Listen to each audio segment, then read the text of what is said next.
I am so wound up this morning, this afternoon, depending on what time zone you're listening to us in, this evening.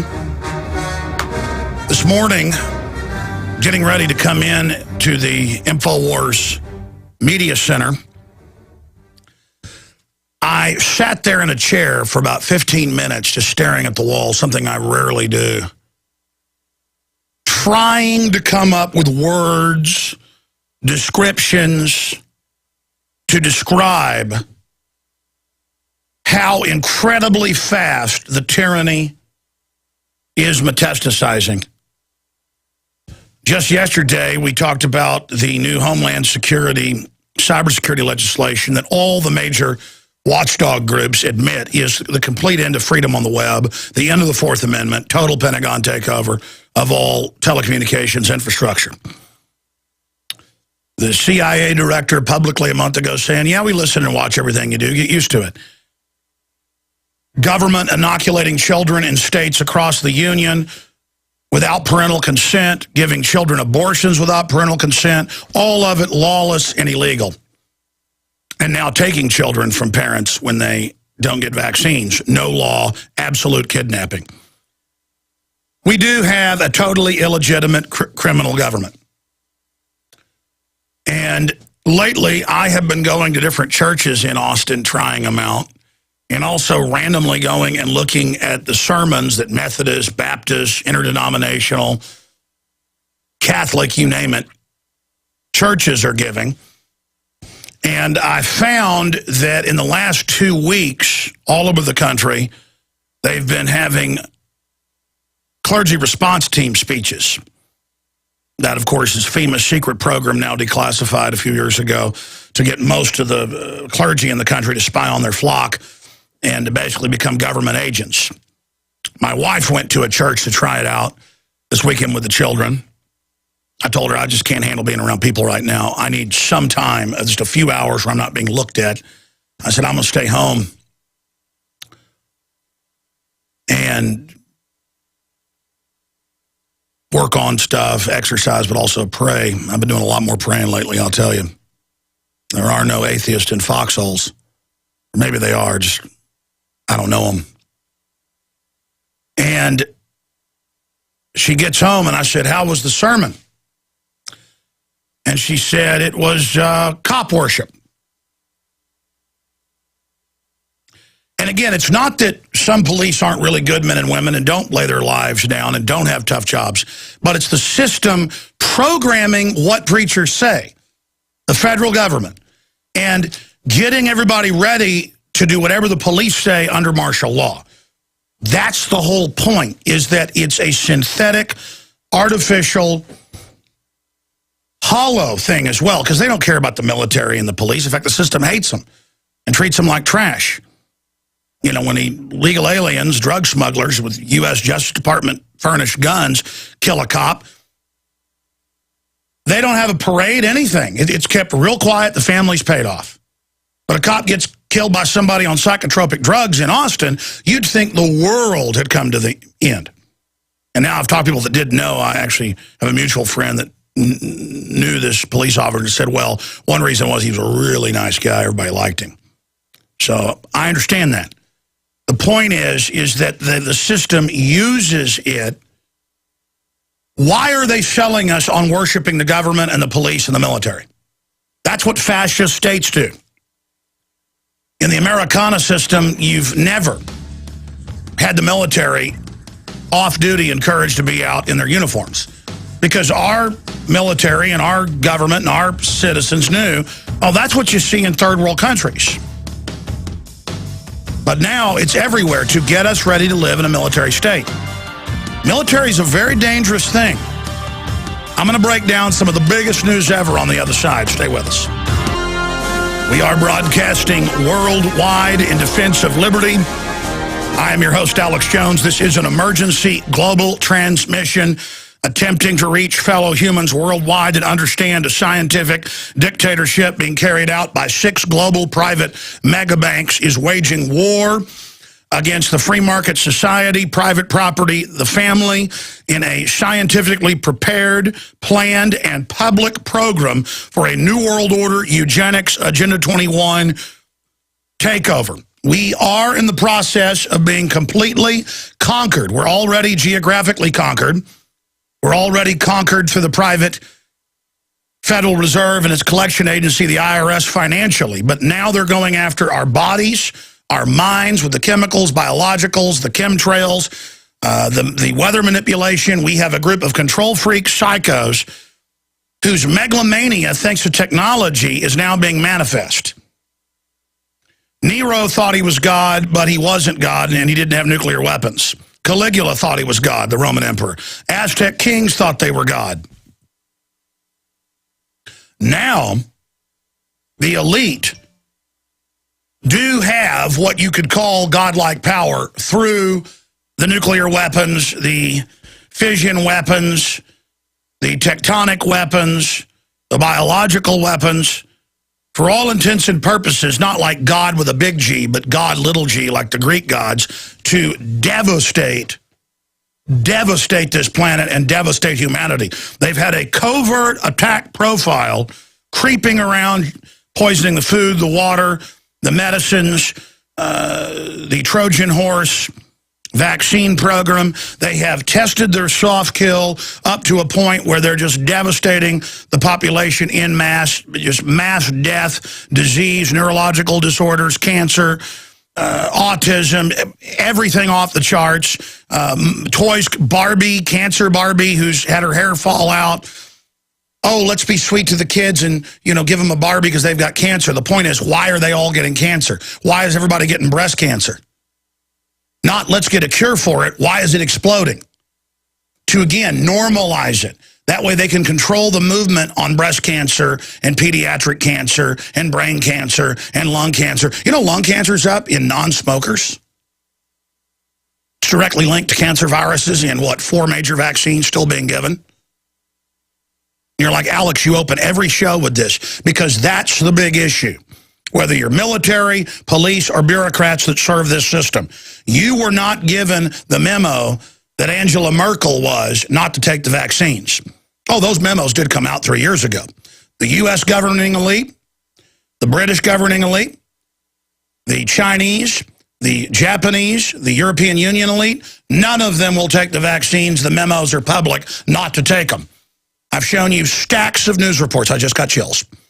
Where the Chinese elite have secret farms producing only non-GMO with genetic testing being done on the spot to make sure cross-pollination hasn't happened. Why do you think that's going on? Because they've implemented eugenics operations in China as part of a deal with the globalists to move the New World Order to China that they signed in the mid-1970s if they would carry out the eugenics model. Their elite did join with the New World Order.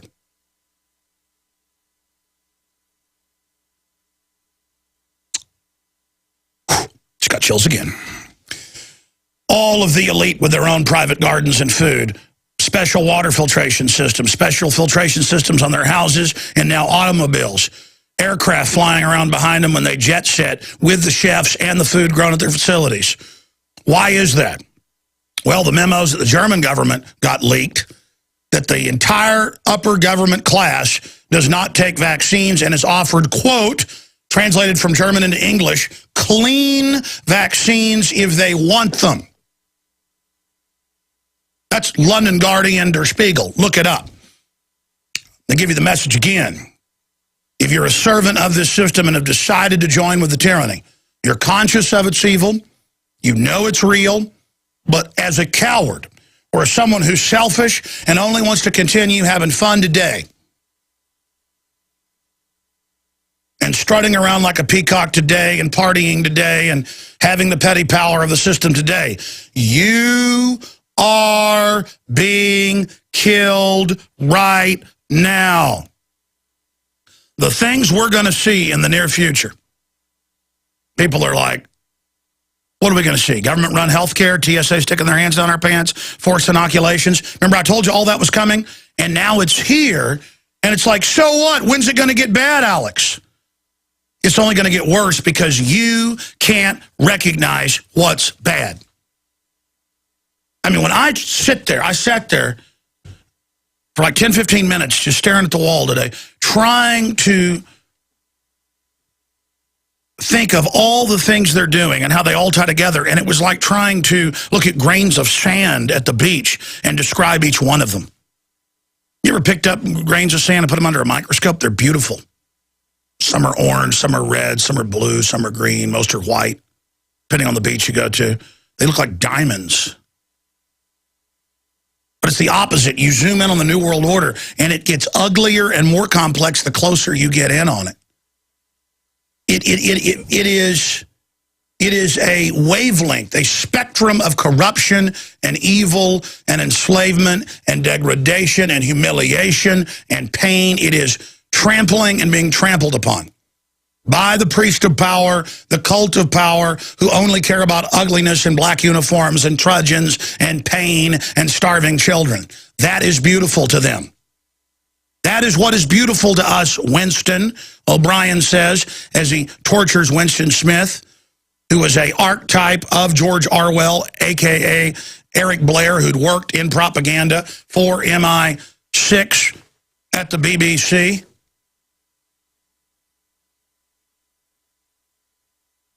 When good men do nothing, when good men and women stand down and decide that the whole world is just like a carnival and that you're a spectator and you just go through the world and react to what is fed to you, when you do that, you automatically allow the very worst elements to take control of the culture. And these globalists hate humanity and enjoy ugliness and pain and raw power. They love raw power so much, they have taken their sweet, cold time, taking over the system while profiting at the same time, and now they prepare to have their absolute, total world government system. I'm going to describe to you right now what the cashless society control grid system is going to be like. We're already into it. I told you 15 years ago, I told you 10 years ago, I told you 5 years ago. I've issued messages to the future for people down the road, and now people are already going back to messages from 15 years ago, 5 years ago, and freaking out, going, look at this message. That's now what happened. How does Alex Jones know this? Because I study the enemy. And every time I even think about the enemy, I get chills. Not chills of fear, chills of, ooh, ooh, ooh, you know, like, ooh, in a spook house. You're out in the woods at night, feel like something brushes up against you. Get those chills. Ooh, danger, Will Robinson. Ooh, bad, bad. And my instinct isn't run, my instinct is warn people. My instinct is, good men, let's rally, let's defeat this. Gives me the willies. That's really the best description of it. I have the willies right now.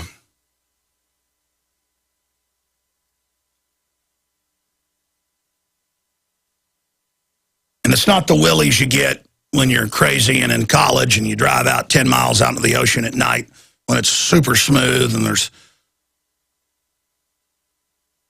fish swimming around your boat and you just jump in and, you know, swim out a few hundred yards. Because if you're conscious and analyze the fear, statistically it's a very low chance that a barracuda or a shark's going to bite you. Let's be conservative, 1 out of 10 million. Look it up. I mean, I think you've got like a 1 out of 15 million last time I checked and change, you being even bitten by a shark in a year. Look it up yourself. The numbers vary. There's like 4 or 5 shark fatalities a year. My point is, you got the willies. I mean, I remember doing stuff like that, and most of my buddies wouldn't jump off the boat. And they're like, quit showing off. And I'm like, it's crystal clear out here. Look, there's plankton shining in the water. It's magic. Get in. And then one time we had girls with us. They pulled their clothes off and jumped in. They knew it was fun. The point is that those are irrational fears. I don't have the willies, unless there's jellyfish out there, that's a real threat, of jumping into black water 10 miles off the coast at midnight. But my instincts, my intellect, everything, when I look at the New World Order, it is desperate sorrow that people don't know how serious it is, how giant, how hardcore, how massive.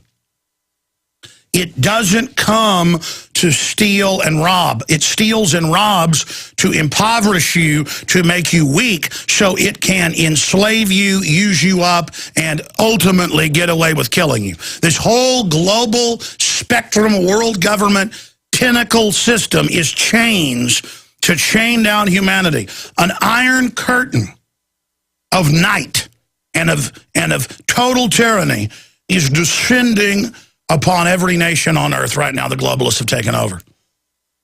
The New World Order goes into countries and wrecks the infrastructure and never rebuilds it, and brings poverty and mass death. That is its fruits. And if you think the New World Order won't and doesn't plan to do that here, you got nothing coming. They hate America more than any other place in the world, but they at the same time use America to carry out their evil. They destroy those without while destroying the system within, while transferring their new command base to China. We'll be right back. I will give you the huge news of the IRS coup. The adventurer, the patriot, the honorable. Our ancestors lived through all of you out there. The question is, what will you do in this great time of challenge? What are you made of? Do the globalist tricks and the different layers of confusion they project, do you get caught in their false reality, or do you understand the manipulation? Because once you understand it, you laugh at yourself at how obvious it was. I've got all this world news. We have a big guest coming up, several big guests. But I want to just first calmly talk about something I've been talking about for a week. But upon stumbling across a rebroadcast of last Thursday's show on YouTube, I didn't give it the gravitas it needed. I didn't give people the full spectrum breakdown that is so essential. I mean, in and of itself, it's horrible.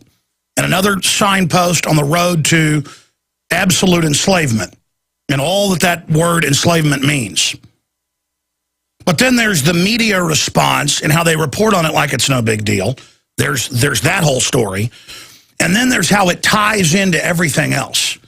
And I sat there on the phone with Paul Watson this morning, who's doing a story on it, and who's listening right now to get some of my points to add to his research. And that's what I stood there, basically staring at the wall, thinking about all the hundreds of different points that come up when I think about this.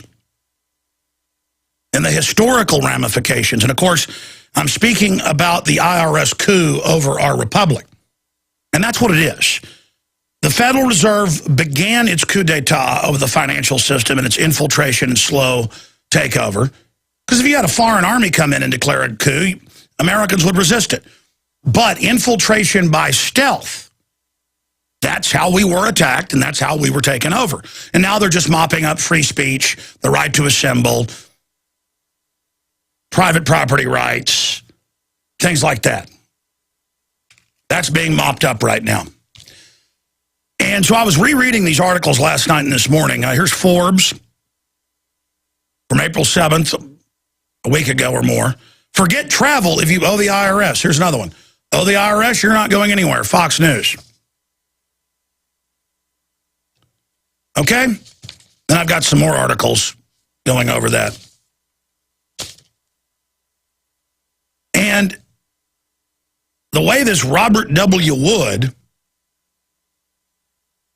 just calmly talks about, well, they've had some similar things, where you got to pay your child support or they take your paycheck, or to get a hunting license if you got any problems.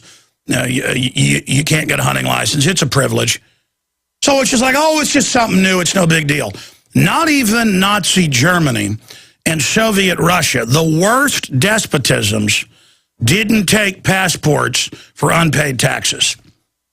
They took them from people as part of a process. They learned that if you just came and arrested people to take them away to a slave labor camp, they'd resist. But if you first took their passport, only arrested their neighbors, came back a month later and said, now go live in this slum, this ghetto, and then a year later come get you and take you away. The process.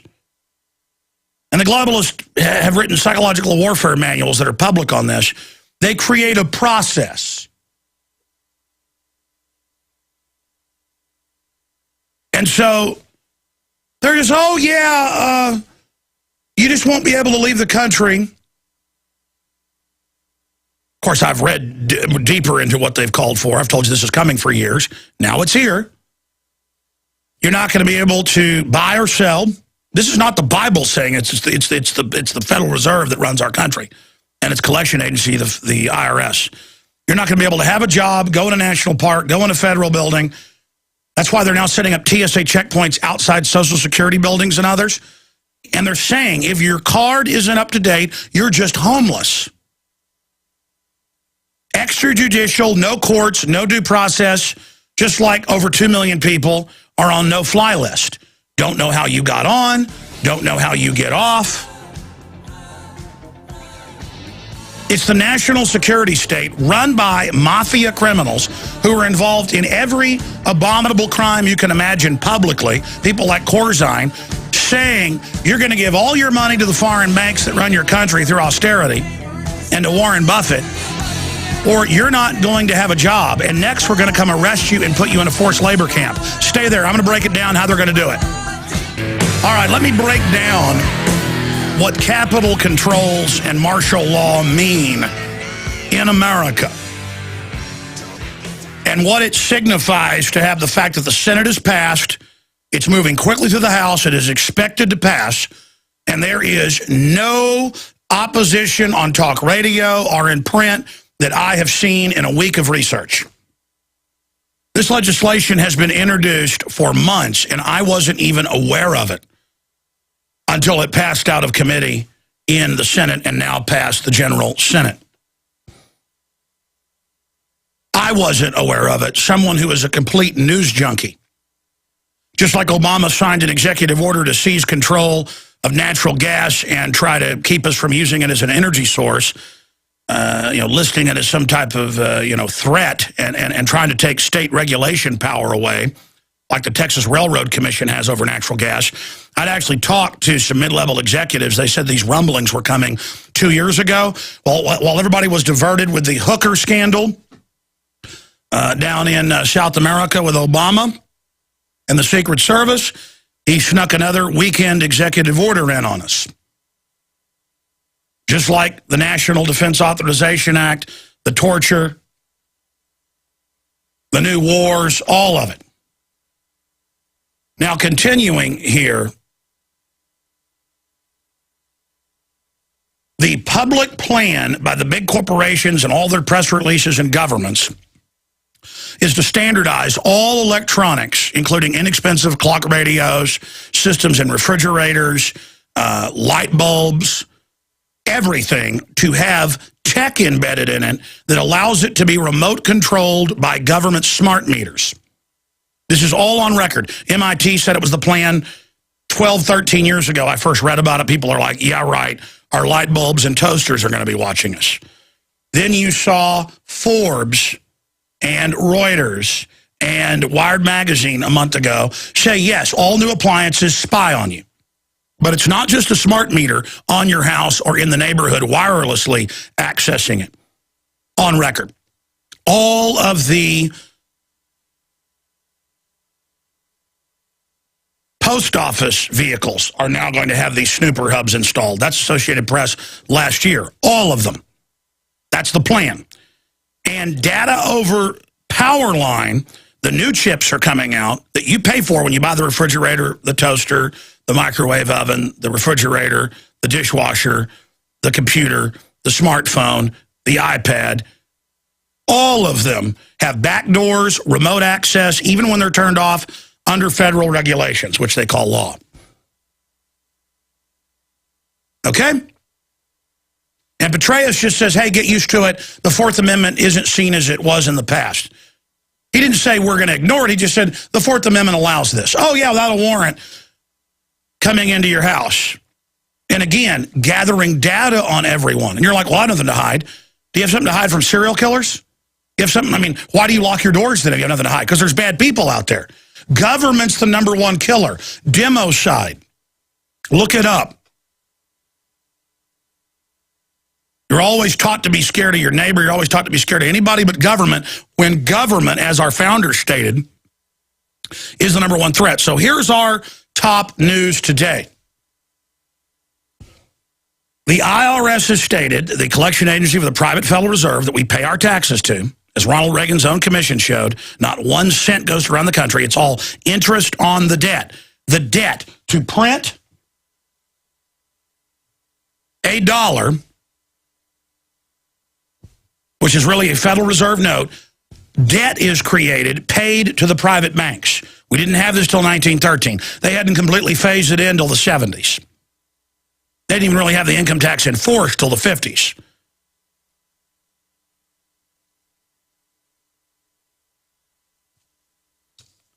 United States of America. It says that on this $5 Lincoln greenback, reissued by Kennedy, but at the top it says United States note, not Federal Reserve note. That is the difference. United States note, but look at the money in your wallet. It's a Federal Reserve note. The IRS was set up at the exact same time to fund this scam.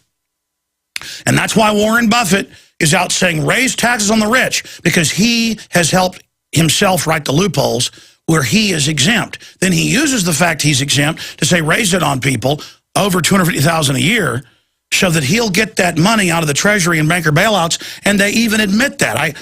I covered that yesterday on the Sunday show. How Buffett rule would still be escaped by highest earning households.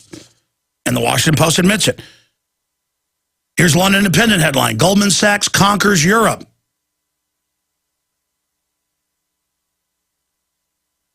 Raising taxes, bankrupting everybody except the elites to transfer the money to them because the government traders signed on to the fiat derivative debts created by Goldman Sachs, JP Morgan Chase, and others. And again, I keep repeating that because that's the giant elephant in the room. That's the huge hoax. And then this smirking Warren Buffett trying to act non-threatening in every photo I see with an ice cream. Oh, it's the nice old man with an ice cream. Folks, evil doesn't look like Jeffrey Dahmer or Freddy Krueger or Jason from Friday the 13th. Or the killer from Halloween. Or the monsters from the movie Alien. Evil looks like little old men in suits who know to look non-threatening and go, I'm a nice old man, raise my taxes. When he knows full well he helped get rid of Glass-Steagall and he was the biggest beneficiary of the bailout money. Here that is out of McClatchy. Buffett, champion of bailout, is also leading beneficiary. And I know I keep hammering on this before I get to the IRS because people say, well, the IRS is a little out of control, but you got to pay your share. You know, we've always had taxes. Death and taxes, all this talk.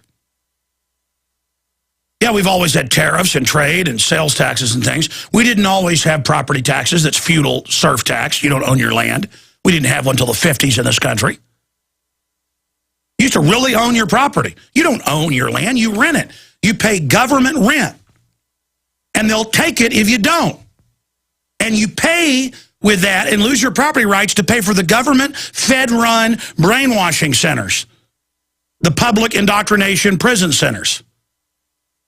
The churches until the 50s weren't 501c3 charities. They knew they were under the First Amendment. Congress shall make no law respecting an established religion or prohibiting the free exercise thereof. Government has no jurisdiction in it until they trick you to sign into the jurisdiction. And now you go to pretty much any church there is. Go to the Methodist Church. First Methodist of Austin. Bill and Melinda Gates are going to save you. Open the borders. Heather has 2 mommies. Go to a Baptist church. Worship the police state. Do whatever government tells you. I've read the stuff that's at Catholic churches online. Turn your firearms in. They're of the devil. Open the borders up. It's illegal to have borders. World government's good. These are government spokesmen. Even though they may love God and not be evil people, they're gullible chumps who think Romans 13, Hitler's favorite passage, is their world. And you should get it, Infowars.com, Pastor Chuck Baldwin's excellent book, Romans 13, written with his son, who's a constitutional lawyer. And get it out to every one of these preachers and rebuke them. I mean, that's why my wife always wants me to go to church. If I'd have gone to church with her and heard that Baptist preacher go into this government worship, I'd have had to stand up right there. I mean, I cannot be around it. And maybe that is my calling every Sunday, to go into church and stand up. Notice that's why they always got the big bouncer. They call him an usher. It's all so devilish, I tell you. These people have no idea.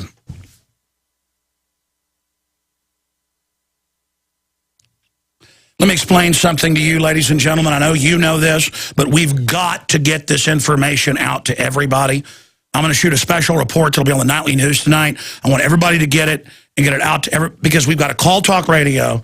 We've got to call the newspapers. We've got to write letters to the editor. We've got to call Congress now, because this is incredible. Congress passed the NDAA saying the president could secretly arrest and disappear citizens. They've got other legislation pending that says for any reason they can strip your citizenship if the president or Defense Department says, and deport you as a natural-born citizen. See, nobody, even kangaroo court, Nazi courts, didn't say you weren't a German. They would just trump something up. This is saying you just disappear. And of course, it led to that later in Germany. But at first, they would have show trials. Everywhere they want to just suspend due process and say you're guilty until we bury you 6 feet under. It's not guilty until proven innocent. It's supposed to be innocent until proven guilty. Then it's guilty until proven innocent. And now it's you're guilty, period, government's God, and we're buying giant armored tanks. Folks, search was up over the weekend. Homeland Security buys giant armored vehicles. And these things look like something out of The Running Man. I mean, these are armored vehicles that look like the tanks the Nazis built. I mean, they've got wheels that are like, 10 feet tall. And they've got like foot-thick armor for the American people. They're buying hundreds of millions of rounds a month, digging in armored pillboxes that they drag behind these things. And again, it's not the government. It's foreign banks took over. Now, there's Paul Watson's article about Homeland Security buying up ammo supplies. Type in Homeland Security buys giant armored vehicles and tanks. This new one I saw Friday that Nemo posted was just absolutely gargantuan. And then I looked up, they're buying hundreds of them. I've talked to the troops at the bases and confirmed, and then checked and it's true. They're taking Warrior fighting vehicles, Bradleys, and others, and deploying them in strategic locations all over the country. In fact, most counties now have regular Army caches, not at the regular armory, but they've got caches at facilities. I was worried about citizens running to those. They've got hidden caches of tanks, armored vehicles, flamethrowers, rocket launchers. There it is. Homeland Security unveils monstrous SWAT trucks. Look at this thing. That's bigger than the ones they've got in Iraq. The troops can't have those. All right, and that's not even the big one. I found one in there that was even bigger. It had even bigger wheels. It's the oldest story in human history where governments get taken over by criminals. They know the public's waking up, so they arm to the teeth and declare anybody who doesn't want to be a slave the enemy. I'm going to explain something. The public Agenda 21 plan is they're going to keep raising, even when housing prices went down where I live, they raised property taxes. They're going to bankrupt everybody who isn't on the inside track, just like all the other coal plants have to shut down, except those owned by globalists. They're just, and Congress says don't do it, and Obama says I'm going to do it. Don't launch a war in Libya, I got UN authority. You get to a point in tyranny where they're not eating around the edges anymore. But where they do whatever they want, whenever they want. And they train you to be a complete prisoner. The preacher where my wife went to church said the way to do it is if you get pulled over, be thankful and put your keys on the dash and your hands up. I mean, literal prisoner training. That's what the TSA is. As if we're all criminals. And I always do that and the officers thank me. Why don't you just put your hands out the window? And that's what our kids are trained for in the schools, being put on the school buses and taken to FEMA centers. And some cops listening go, well, that does make it safer. The point is, crooks run you. You may be the nicest guy in the world. Might be fun to go deer hunting with you. I bet it would be. I bet you'd be fun to sit around a table, drink beer, and eat a T-bone steak. But the point is, the government isn't the government anymore, okay? Now, I want to go to this clip, and we're going to come back with the IRS news, but domestic checkpoints. When the IRS, who has its own fake courts and who takes homes, houses without courts and who garnishes wages without courts and who just says what you owe them, and it's all written Byzantine so the elites are exempt, it's written like that on purpose. They say if you owe taxes, you're not going to be able to travel outside the country, and they're going to revoke, that is, turn off the chip in your passport. I told you, every week for over a decade, that was the plan, because I would read the white papers coming out of MIT. They admit the system they set up in Baghdad and Fallujah is modeled after the, quote, control grid, cashless society control grid. That's not my term. That's the Rand Corporation, Department of Defense, MIT. The Matrix isn't a term written by some author for the Wachowski brothers. That's a 1970s Pentagon plan. Doesn't mean that ever, I mean, it's so crazy. Reality is so much wilder than any science fiction movie. People tell me they're bored. You're living in an artificial environment, basically, now in these cities, with everything being manipulated, electromagnetic, chemical, biological, all of it, on record. The elites all have their private food supply, non-GMO. They don't take the vaccines. I'm going to go to break and come back with this. But here's Rahm Emanuel. This is what this new domestic Homeland Security, national ID, domestic checkpoint, capital control system is just, you don't own a gun because we say. No judge, no jury. You don't fly because we say. You don't leave the country because we say. You don't have a job. TSA is going to be over all hiring. They're going to be in all neighborhoods. And folks, every dentist my dad has now talked to, he thought it was just him, so he asked other dentists and called other offices. They're all being approached by spies, it turns out, who were long-term patients. And of course, I can't even say the guy's name because he wouldn't even tell me because it's a doctor client privilege. Of course, the government, the doctors are told, though, go ahead and tell us stuff. And he was approached, and this guy was so dumb, he didn't even know that, my dad was the father of Alex Jones, even though he'd been going to them for 10 years or more, and my dad had treated his mother. And he tried to recruit my dad to spy on his patients and to be a Homeland Security secret agent.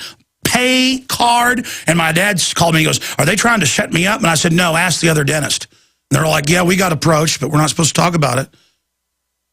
Some of them at their houses, folks, they're going around getting an army of evil ready for us. This is the takedown of America. These are the foreign spies. These are the agents. We've been infiltrated. It's the New World Order. I've got the BBC saying Goldman Sachs conquered Europe, put all its people in, over the national police, over the finance ministers. I'm getting chills. The presidents, the prime ministers. Latin America, they run almost all the countries. Asia.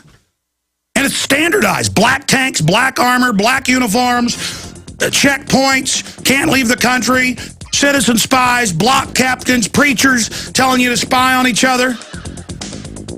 And they go to these preachers and these dentists, and they get on these power trips, and here's a Homeland Security guy going, come to this meeting. And he was showing him the badge and everything. And I got money, and you're going to get paid, and you're going to spy on everybody. And my dad's like, spy on what? Everything. Something big's about to happen. And my dad's just looking at him. Federal agents, we are armed! They're not federal agents. They work for the private banks that have taken over this country and brag in hundreds of publications like The Economist that it is a dictatorship of, quote, technocratic central bankers. Remember all those years I said central bankers imploding the economy through derivatives, world government, then they're going to have capital controls, checkpoints to buy and sell, face scanning. It'll be a digital photo. All of it now being announced.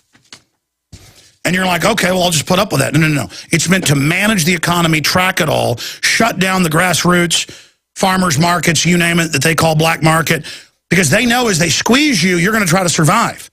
And this is about no more single-parent homes, not having money to have kids. They now say that. We're going to bankrupt you so you can't have kids, and if you do and you're poor, we're going to take them. This is the planned economy. This is Agenda 21.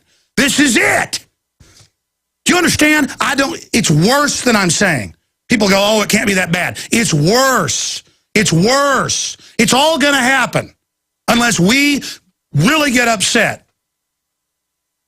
And again, what got me upset is this Forbes article and the Fox articles is all like, oh, well, yeah, it's going to pass, and self-fulfilling prophecy, and, you know, the IRS just puts you on a list and just says you're in arrears. I get letters all the time saying I am, and it always start fighting it. It turns out it's made up. Again, the whole thing's a fraud to begin with. It's a collection agency for the private Federal Reserve. This is the type of stuff we're talking about. Now, this is the model where gangster crooks like Rahm Emanuel, who gives, you know, billions of dollars to fake energy companies, and Don Corzine, who steals billions of his own people's money, lies to Congress, doesn't get in trouble. That's where your tax money goes. Most of your tax money doesn't even go to defense or police or any of it. It goes to the bankers. That's why Warren Buffett's like, raise taxes on the rich, because he's exempt. He wants the middle class and new wealth, nouveau riche's money. It's so elementary. And that talking point needs to get out everywhere, because it's the truth. It's the truth. Let's go to Rahm Emanuel, to the Brady Center, about how they're just going to put you on a list. They say if you're on a no-fly list, 2 million people don't know why they're on it, can't get off of it. Last time I checked, like 30-something Congress people are on them. Little 5-year-old kids, 6-year-old kids are on them. If you're on that list and maybe a possible terrorist, no judge, no jury, you don't have access to a firearm. They're just going to expand that list, folks. Already most veterans I talk to can't buy guns even though they have no criminal record. You're just put on the list now. It's already in place. Just like the ATF's now telling gun shops what they can do outside of law. That's called capital T tyranny. And now these same crooks are going to have a no-fly list. And the IRS has said their ultimate plan is you're not going to be able to have a car, insurance, have a job, or travel anywhere if you're in bad steads with them. You're going to be on the no-fly list and the no-gun-buy list, and then you're going to have to turn your guns in. That's the plan. You watch. Here's Rahm Emanuel. And I think the most simple thing we can do, and we've got to make this a #1 issue as a test vote and then take it into the election. That is, if you are on the no-fly list because you are known as maybe a possible terrorist, you cannot buy a handgun in America. Tyrant! Listen to those criminals clapping. Those are tyrants. I am not one far from liking the mixing of politics and policy, but as my old boss used to say, give me that vote and throw me into that briar patch. I'll make politics out of that every day, because if it's between that terrorist list and the NRA, I know where America is going to be every time, and they're going to make the right choice, and we have got to start building on that. That is the right thing to take into the election, and it's the right policy. If you're on that no-fly list, your access to the right to bear arms is canceled because you're not part of the American family. You don't deserve that right. They don't deserve that right, which is a privilege now, they're saying, to travel. This is for everybody. We're all terrorists, according to that terrorist. Patriotism in America is about groveling to tyranny and worshiping the government. That's what the American flag symbolizes now. They've taken it. And until we admit we have a foreign corporate government that's occupying our nation and butchering our Bill of Rights systematically, we have no hope of turning things around. And if people think Mitt Romney's going to save them, that the globalists are lining up, he's financed by the very same people.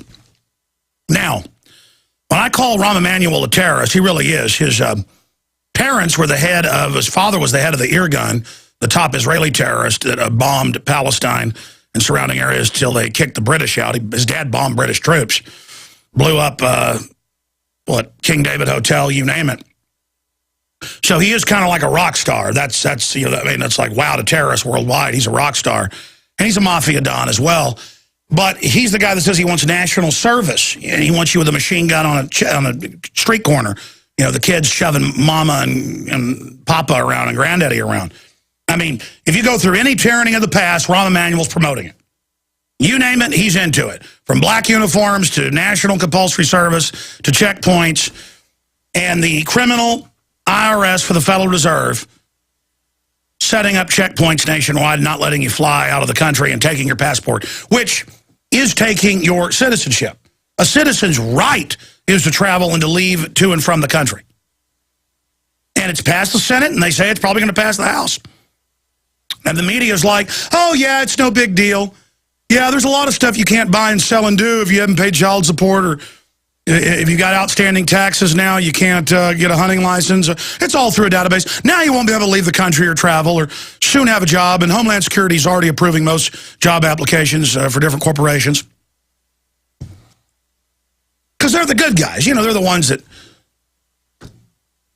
ship the drugs into the United States and the guns into Mexico and Honduras. And no, they're just a mafia. They're just a bunch of crooks. That's all they are, a bunch of crooks. Let's go back to him sitting there saying, this is the guy that says, we'll secretly arrest you and disappear you. We'll torture you. You won't get a gun if we say so. No judge, no jury. Because I say so. Again, another guy who's openly served in foreign military. You know, he served in the Israeli military. And I'm not even an enemy of Israel. My point is, this guy's a terrorist. This guy is a usurper. It's just that simple. I mean, there it is. You have a foreigner saying, arrest Americans, secretly arrest them, conscript their children, and don't let them fly if they hadn't paid the private Federal Reserve through the IRS. I mean, it's that simple. Our country has been taken over by outside elements, by the globalists, by all these special interests. We're a joke. And they've got the propaganda, they got the police, they got the military. And they're getting ready to stage terror attacks, you better believe it. Let's go ahead and go back to this terrorist-in-chief, Rahm Emanuel. You are known as maybe a possible terrorist. You cannot buy a handgun in America. No judge, no jury, no fly list. You're on no fly list. Look at him smirking. Just drips criminality. I am not one far from liking the mixing of politics and policy, but as my old boss used to say, if you saw him in a dark alley, you would turn away. I mean, he looks like a serial killer, doesn't he? Out of that every day. It's not just how people look, but he's a demon. That terrorist list, and the NRA, I know where America is going to be every time, and they're going to make the right choice. With the ear gun terrorist. We have got to start building on that. That is the right thing to take into the election, and it's the right policy. If you're on that no-fly list, your access to the right to bear arms is canceled because you're not part of the American family. You're not part of the American family. There is no right. You're a terrorist who wants to destroy our Bill of Rights. That should be number one in what we do. Make sure there's a full force of the law behind the Brady Bill. So to all those who dedicate their lives to seeing sensible gun laws. That's enough of him. It's sensible that, you know, no judge, no jury, no crime. Just you can't buy a gun, and we're not going to tell you why. The terror no-fly list is the no-buy list, the no-buy and sell list, the go to the FEMA camp, concentration camp list that they now admit they're building.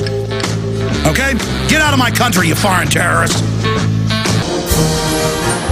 Now, for the rest of the hour, and perhaps a little bit into the next, to take phone calls, is best-selling author James Wesley Rawles. He's written fiction, nonfiction. He's got a lot of amazing insights into things, and of course he was also in Army intelligence, held a top secret security clearance with a special background investigation, access sensitive compartmentalized information. He was awarded officer, specialty 35A, tactical all-source intelligence officer. I'll go through all of his interesting bio here. He was a captain in Army intelligence, just to give you the short end of it.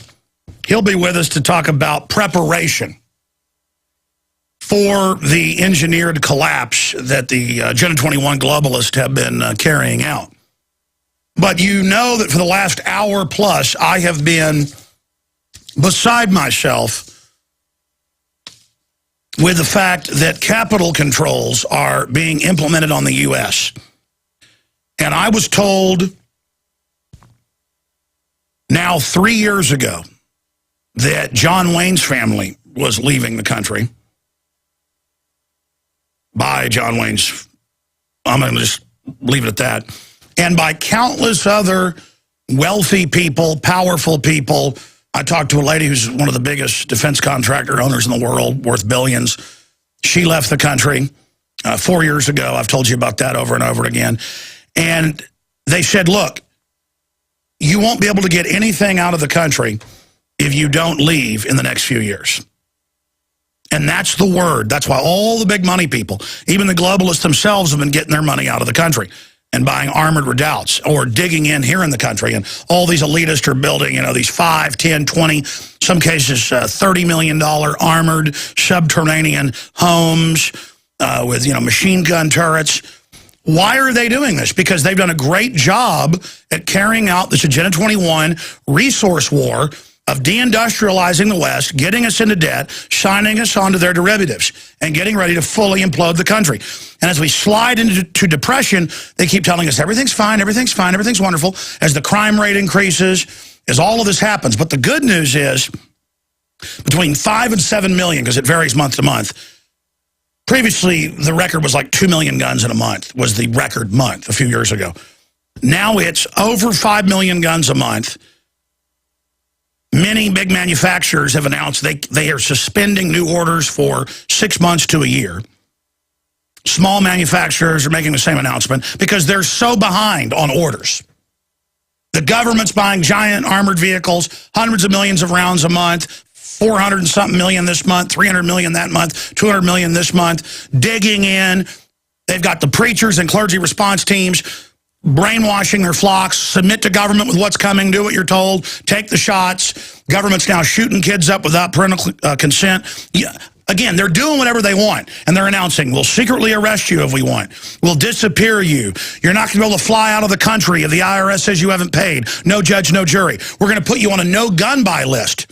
No judge, no jury, no crime, if you're on the no-fly list. And I've told you for over 10 years, because they were already talking about it even before 9/11. The no-fly list will be expanded to a no-work list, a no-buy-sell list with the digital photo. You'll still be able to use cash, but it'll be connected to a digital photo in all transactions and an internet ID on online purchases, and that's in the Cybersecurity Act they're trying to pass right now. CISPA. I mean, I'm getting chills every 5 seconds now, okay?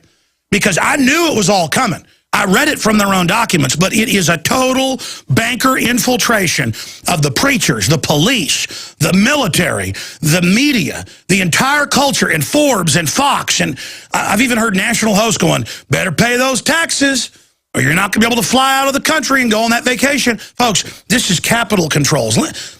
This is right out of Nazi Germany, right out of Soviet Russia. I mean, this is one of the big hallmarks.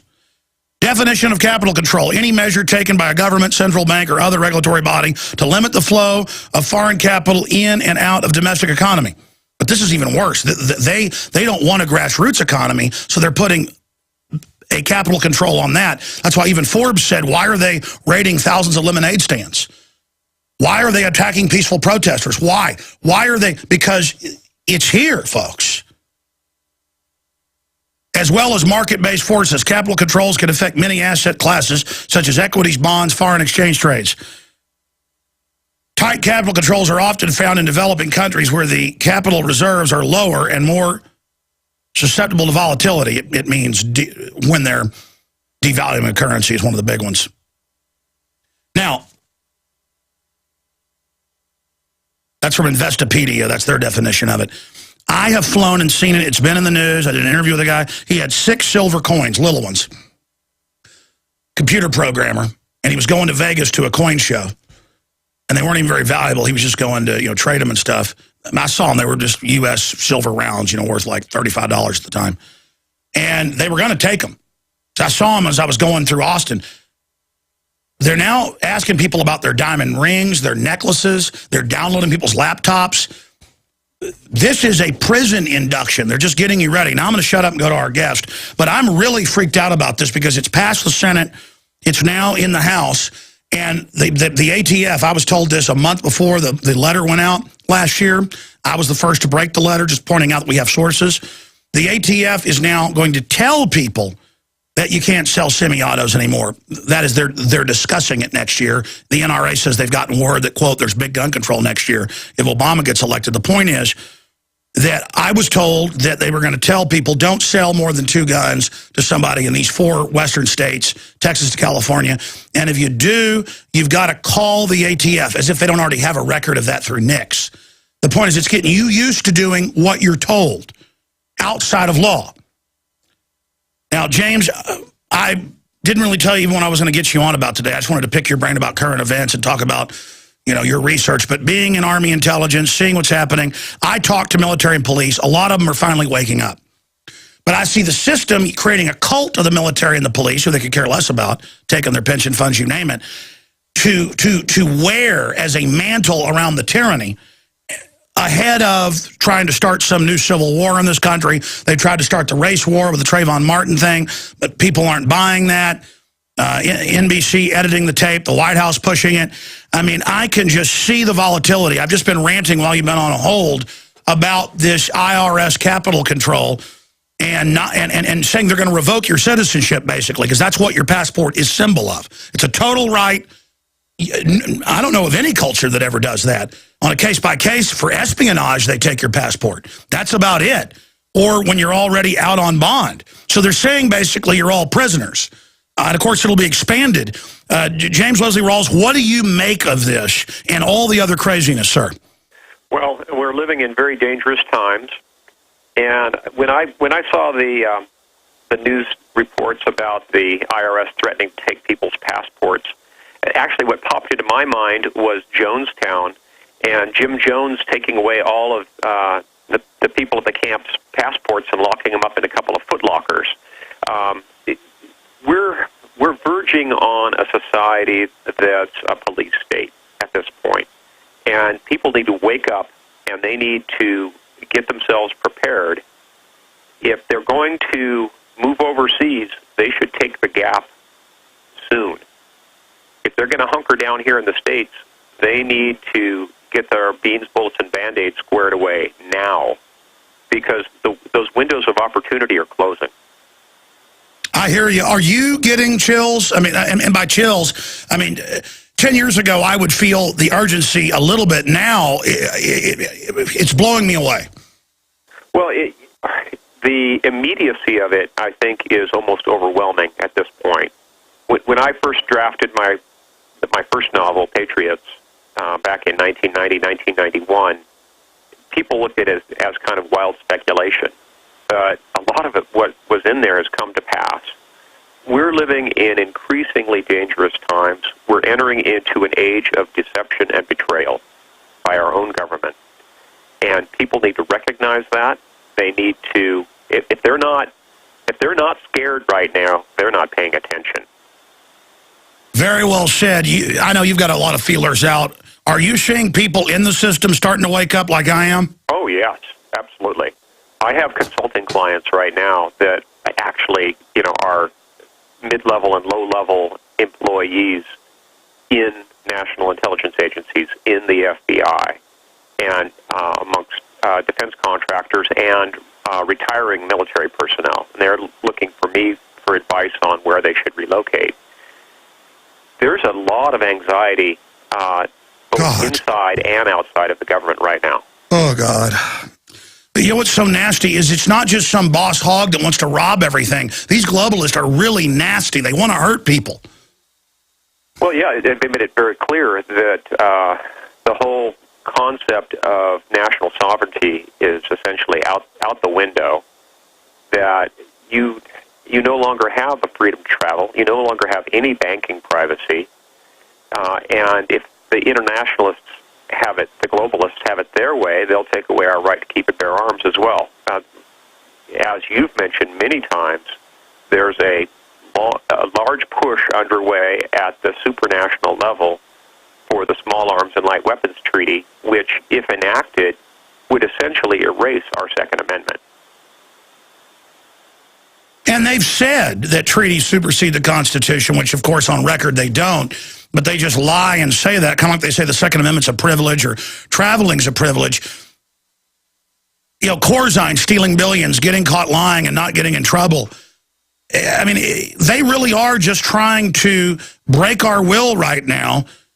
And how do you fight back against this type of infiltration? How do you fight back against such a long-term, patient game now about to come to fruition? I know we preemptively exposed them decades ago. You did, and others did. And that gives us... They bought us some time, yes, but unfortunately, we are approaching the end game. And at this point, while I do recommend that people remain politically active, at this point, it's time to hunker down. It's time for individual families to team up with like-minded friends, pick out a defendable piece of land with plentiful water and good topsoil, and be ready to just ride out the storm, because it's coming. All right, you've got the floor. Break down, because, again, I didn't read your novel till the mid-'90s, late '90s, '96, '97, and it even had contemporary characters in it, like, Mark Kornke and people. Totally blew me away. And what a collapse would look like, what an Agenda 21 would look like. You broke down, basically, and people say, well, why do they want to wreck it? Because they want to wreck it to try to consolidate it, and they risk overheating it too much and losing control. Right. But break down what you see happening, the scenarios you see unfolding, some of the different breaks there, how this could go in different directions.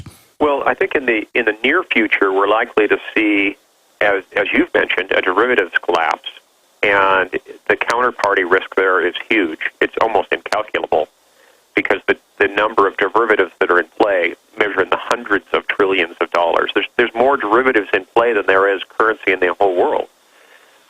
There's the economic risk is huge. If we see a repeat of the 2008 credit collapse, which is quite likely, there very well could be a banking collapse. There could be a stock market collapse, a collapse of the bond market. It could just be a house of cards coming down. There's a whole cascade of events that could bring our economy to its knees and bring commerce to a screeching halt.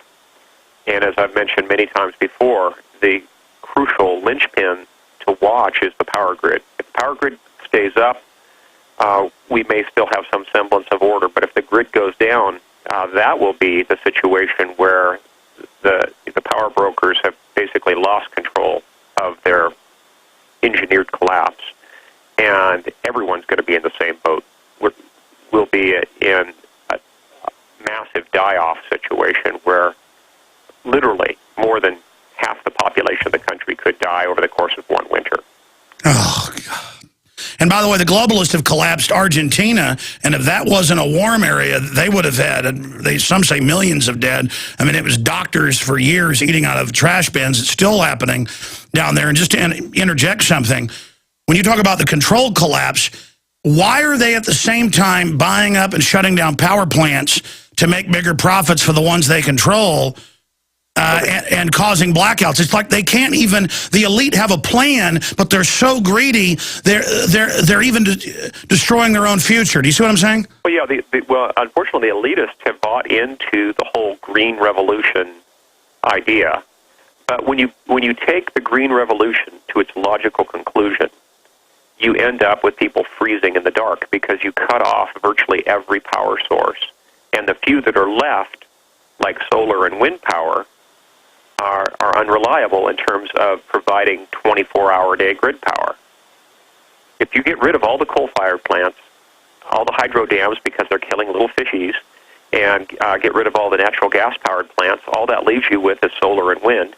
And that's great when the sun is shining or the wind is blowing, but it gives you nothing when the conditions aren't right. So we're going to end up in a third world situation where power is unreliable, and people need to be prepared to make their own power and get themselves in a situation where if there's disruption of grid power, for example, I recommend people buy propane powered chest freezers rather than electric chest freezers, because I think the power is going to be so unreliable. We may have power failures that go on for not days but weeks.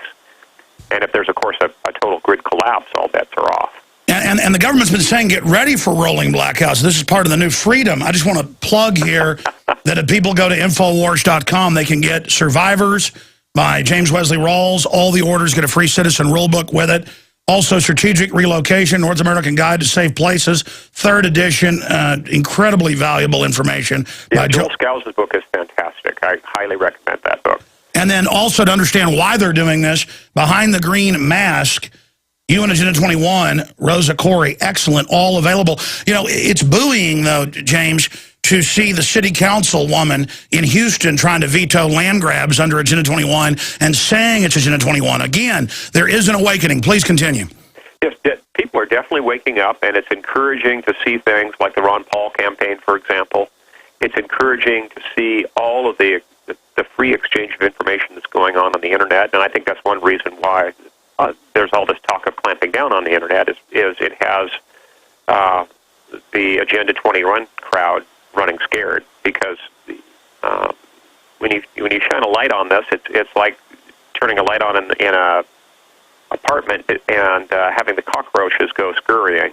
We're in a situation now where there's such a fast exchange of information on the Internet that it's essentially unstoppable.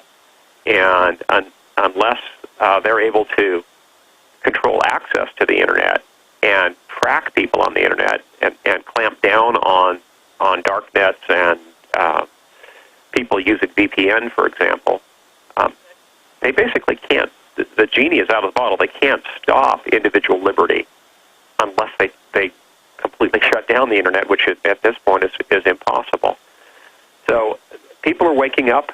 I'm glad to see so many grassroots organizations forming, and I'm glad to see people training and teaming up and preparing for the dark days ahead, because things could get very, very bad before they get better. And I think it's important that people team up. They've got to be in the right place at the right time with the right friends to get through this. And if people aren't thinking in those terms, if they aren't thinking strategically, then they're just going to end up another statistic, and they're just going to be another refugee on the road. And if the 20th century taught us anything, it's the life of a refugee is nasty, brutish, and short. You don't want to be a refugee. You want to plan your out now. People should relocate. Just previously you mentioned Joel Scalz's book, Strategic Relocation. That's a fantastic book, and I highly recommend it because it gets people thinking along the lines of strategically putting themselves where they need to be for the dark times ahead. People need to make those moves now. You can't get out of Dodge at the 11th hour. I noticed that you started doing some of your videos from home, and I encourage that because people have to think about strictly operating out of their homes, hunkering down for extended periods of time, because there may come a time in the very near future where it simply isn't safe to commute into the big city. People have to think in terms of hunkering down, living self-sufficiently as much as possible, making their own power, pumping their own water up out of the ground, growing their own food, raising their own livestock, and providing for their own security, because all those systems, if we depend on others for them, are probably going to be going away. And anyone who's not prepared to face that new paradigm is going to become a statistic. Now, I want to raise this point to you, and we're going to go to break here in a moment and come back, but start answering it now. Again, you don't toot your own horn, but you were almost 2 decades ago able to foresee much of what is now unfolding. And you even predicted the time frame with great accuracy. I know the future is fluid. There's different futures there depending on what we do. But seeing the awakening, tracking its trajectory versus the tyrant's trajectory, A, what do you think the future holds if you had to give us a general dead reckoning analysis, A, and then B, how do we change that analysis from what you currently see? Well, I think I can foresee an economic collapse regardless of what anyone does at this point, because the level of debt that's built up globally has gotten so large that it's absolutely unsustainable under a traditional interest-based debt economy. for those debts to be repaid. It's mathematically impossible. So I think we're going to see a global economic collapse, and the severity of it depends on a number of different things. Stay there. Let's come back and then see how you see all of that interacting within the collapse. How does it run from bad to worse? How do we get ready? With James Wesley Rawles. Stay with us. You better believe it. You know, I've had these liners for like 17 years, different variants of, we're in a war. The war is now, leading a frontal assault, Infowar. Listen, this is real, okay? The globalists want to deindustrialize the planet and have giant throngs of poor people that they control. Then in all their major public documents, they say they're going to release bioweapons after that. And, I mean, Dick Cheney wrote in the PNAC document in 2000, September 20th, that they need to use the media to promote and legitimize the use of race-specific bioweapons. That means killing certain groups of people with a bioweapon, where you release it and all Northern Europeans die, or all Arabs die, or all Chinese die. You're like, well, they can't tailor it just to Chinese. Yeah, they can. They've got it where it would, they've got these genomes so targeted where it will kill the dominant Chinese genetic line and not even kill the Japanese. They've got them so tailored they can kill Arabs of certain derivations and not kill Jews. And Dick Cheney says we need to use the media to legitimize this. That's what it is when they've got all these movies and TV shows. I mean, I already knew this, but they had a C-SPAN event like 5 years ago where Homeland Security threw a party for some of the people from 24 and said, thank you for working with us. You've really helped get our image up and, you know, helped promote taking the gloves off and torture, basically. They said taking the gloves off. Secret arrest, torture, disappearing, internal checkpoints. Cops watch this, the weak-minded ones, military and others, and start fantasizing. But because most of them are too professional, they create TSA, which is now on the highways. They always create a goon force that doesn't go through the original academies that have enough pride to not teach absolute tyranny. You have to twist somebody that came out of the FBI system or out of the state police academy. You don't have to twist a TSA. But I'm ranting. Our guest is here. Every time I get him on, he gets me thinking, and I run on at the mouth. James Wesley Rawles has been an enthusiastic survivalist since his teenage years. He is now a survivalist author and lecturer and the editor of survivalblog.com, one of the biggest out there, survivalblog.com. He has a Bachelor of Arts degree from San Jose State University, minor degree in military science, history, and military history, a former U.S. Army intelligence officer who was a captain and attended all the big specialized spy schools. We'll just leave it at that. But he joins us here. I just want to plug, you support the broadcast and what we're doing, and you get vital information. You may think you know it all. Reading these books will make you get deeper into the thought process and then pass it on, pay it forward to others. Behind the Green Mask, 170-something pages. Let me give you the technical on that because I'm going to go from memory here. Yep, 168 pages. 168 pages, give it to city council, county commissioners. A lot of times when we call some city council person fighting tyranny, they're a listener or somebody gave them my film. They don't believe it. They go look at it. They find out it's true. Every city council member in your area needs to get this book, and we've got it discounted at Infowars.com. Everybody needs to read Survivors, James Wesley Rawles' new bestseller book. Everybody needs to get Strategic Relocation with all the documents, maps, color, photos. I mean, this is a must-have available at Infowars.com. We're going to get Joel on for a couple hours on the nightly news soon to do a whole special on this. I want to get a bunch of graphics and production ready before we do it. It may be next week. The point is, win, win, win. Get the information, spread it around to others, and support us financially and the authors and researchers, Infowars.com. Or call 888-253-3139 if you want to call an order or have any questions, 888-253-3139. Or you can write to us at P.O. Box 19549, Austin, Texas, 78760. All right. I get angry knowing this is coming down, okay? I mean, I believe everything I'm saying and more because I can't even articulate what I know and understand. That's why I tend to blow up, because I'm sick of it. And I'm tired of the public being simple-minded and not wanting to understand things or coming back with canned responses. The globalists are digging in The government is digging in. The bankers who did this are all digging into armored redoubts on record. Okay? Armored keeps.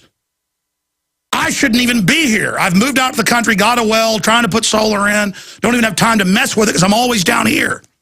I've got to get communications equipment in. I've got to get ham radio stuff in and learn how to use it. I got some of it. I've got to create, but I can't do everything is the point. I've got to do the basics. Firearms, ammo, training, food, medical supplies, most importantly, friends. But we're going to get into, if you can stay a little bit in the next hour, we'll do 20 minutes or so on solutions, James, and take a few calls, but and some of the basics that you write about at your survivalblog.com. But let's expand here for a moment into my question that I just posed in the last segment. Is the collapse coming? You said yes. What are the severities from your research? And again, how do you see it shaking out? How do you see the collision being like? How bad will it be? See, because people don't know. 7 million people, major universities estimate, starved to death or died from complications of malnutrition during the 10 years, roughly, of the Great Depression. Look it up, folks. Just type in 7 million died during Great Depression. Major university studies. They kept it quiet. 90% were semi-self-sufficient. Now we're 89% city, 11% rural, only half of that, 5.5% or so, are self-sufficient. And what's going to happen is the government is preparing to come in and basically commandeer stuff. But they don't have the infrastructure. And people are going to start fighting back. You're going to be called terrorist. Once you're called terrorist, so what? I mean, what is the probability of massive bloodshed when the Fed boys come around with their armored war wags trying to, pilfer the women? Go ahead. Well, it's hard to say what the severity of it will be. We definitely have a economic collapse coming.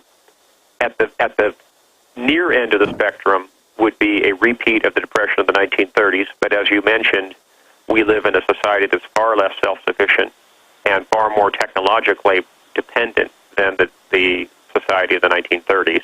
So that even with just a repeat of the Depression of the 30s, we're going to see quite a bit of loss of life. The far end of the spectrum would be a total collapse. The situation just snowballing completely out of control. If power grids go down, and there's actually 3 grids, they go down, all bets are off. If the grids go down, we could see the cities running out of drinking water and within 72 hours. The reactors are going to start melting down. They can't even keep it from melting down now. Society's so degenerate. Yeah, that's the other wild card in the whole situation is not the reactors themselves, but it's more the cooling ponds that are at risk. Part of the environmental regulations and one of the things that the Green Revolution brought us was all this foot dragging about Yucca Mountain and a safe place to store spent nuclear fuel rods. So for the last 15 years, all those spent rods have been building up and building up and building up right at the reactor sites in these enormous spent fuel cooling ponds. Well, the ponds have such a high density of spent fuel in them now that they require constant replenishment of cool water from outside, or they boil off. And once the ponds boil off, they'll melt down, just like at Fukushima. Well, that's the case for reactors all the way from coast to coast. And one of the reasons that I stress moving to the inland Northwest states is that we're upwind of most of the nuclear power plants. Anyone who's downwind, they better think in terms of having a home fallout shelter, because we could have unintentional fallout coming from all of these nuclear fuel ponds that melt down. There's so many risks out there, they're almost impossible to count. And it's a cascade of risks. There's a cascade of events if the power grid goes down. The 18-wheel trucks are not going to be rolling. The nuclear power plants are going to be failing, and their cooling ponds will be melting down. We're going to see all the automated reordering systems for virtually every aspect of our modern commerce will come to a screeching halt because it's all computer controlled. And then people say, oh, Alex, just interrupt briefly. People say, oh, Alex, or oh, Wesley, the reactors have their own power. If stuff's failing down the line, they can only send massive amounts of power. They can't sit there and fire the plant up and use the little bit they need to keep the plant going. See, people don't realize how complex this stuff is and how it's very finely tuned, all of it. And now the society's crumbling so fast that they can't even find good managers to keep trains working right. Reactors are rotting. I mean, really, humanity has just turned into a bunch of jellyfish. Yeah, the level of complexity that exists now, it keeps growing. It keeps growing year by year. The latest on the power grids is there's an effort right now to do an intertie between the eastern grid, the western grid, and the Texas grid. So even if one grid were to stay up, if they do this intertie, all the grids will collapse simultaneously. The level of complexity keeps going up year after year. The level of interdependence of these systems keeps going up. So the level of vulnerability keeps going up year after year. It's really a wonder we haven't seen a large-scale grid collapse already. And when you take outside factors into play, not just the grid itself and its complexity, but things like EMP or things like solar flares, you could very well have a situation where the grid could go down and stay down. All right, specifically, the financial collapse is going to cause massive crime increase. We're already seeing it. How is that going to affect things? And when you talk about refugees on the road, break that down. Well, basically, all the urban areas will be total write-offs, and the suburbs are going to get swarmed by refugees from the urban areas. There will be so many people that find their urban and suburban homes uninhabitable that there'll be a huge number of refugees. Once the water no longer magically comes out of the tap and the lights don't magically come on when you flip the switch and the toilets don't flush, your typical urban apartment building is going to be absolutely uninhabitable. It'll be a public health nightmare. We'll have refugees on the road within just a few days. And if you look at it demographically, we now have 2% of the population feeding the other 98%. Well, what happens to the farmers that live fairly close to the suburbs? They're going to get swarmed. So suddenly, we're going to be a situation where even if farmers are still producing, how are they going to get their crops to market? How are they going to live in safety to feel safe running trucks and tractors and their farm equipment or taking care of their livestock? And the globalists are going to show up after all this collapse and bring in collectivism to, quote, fix it. And we're going to have all of the people from the cities telling us that we've got to share with them and that we're their slaves, and the government's going to hand them machine guns. That's probably what's going to happen. Yes, that very well could be. If you look at politics, I mean, just look at what happened with the collectivism in Stalinism and what happened to the kulaks in Siberia and in the Ukraine in the 1920s, 1930s, and 1940s. There was depopulation because they tried to implement collectivism. People rebelled. Anyone who hid their crops was treated as a traitor and shot on the site. And then they ended up having killed the people who knew how to produce things. And they ended up with a downward spiral. We could very well see the same situation in our country, but the situation would be even worse because, again, we have only 2% of the population feeding the other 98%. The people that have the know-how to feed America, it's a fairly small number of people. If we end up in a societal collapse situation, people are going to end up, eating the golden goose, basically. Let me ask you this question. It wouldn't be the first time it's happened in history. In your own mind, personally, when do you decide to take action defensively? I mean, people are climbing over your fence, over your wall. Come on, give us food. We need it. And then you're like, you owe it to us. And they pull a shotgun out. or the local cops under Homeland pull up and demand house to house, give us your storable food. If it comes down to that, you're in a very dicey situation. If it's a situation with looters, I would predict that in the majority of situations, if you start cranking off a few rounds over the heads of looters, they're going to go find somebody else to go loot. They'll find a softer target. If you come up against your own local government, that's a very sticky situation and one that's almost imponderable. All I can say is don't put all your eggs in one basket. You need to have food cached in several different places, preferably underground, so that if somebody comes and takes part of it, they're not going to get all of it. Yeah, I'm not telling people what they should do, but at the point that government, which we're used to, robbing us 100 different ways, is trying to... My point is, if they come and want to take food or something, that's one issue. The minute anybody tries to take my family, or we're taking you into custody because the Homeland says, you cannot go to that horrible, sprawling prison structure they're going to have, because it's going to be run and peopled by bestial perverts that like to inhabit such facilities.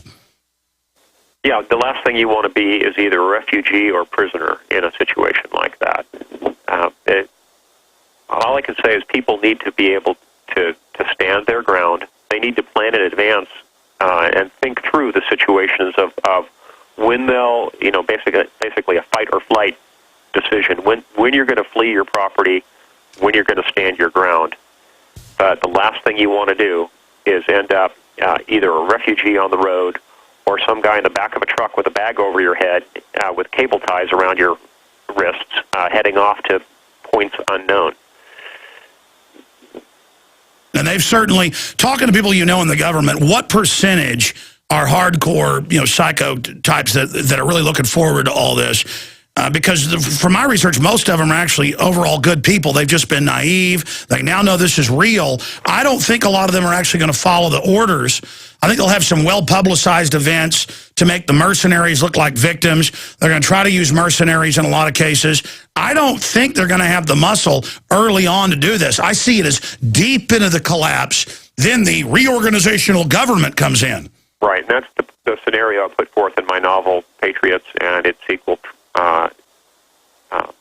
Survivors, and the next one that's coming out in September is called Founders.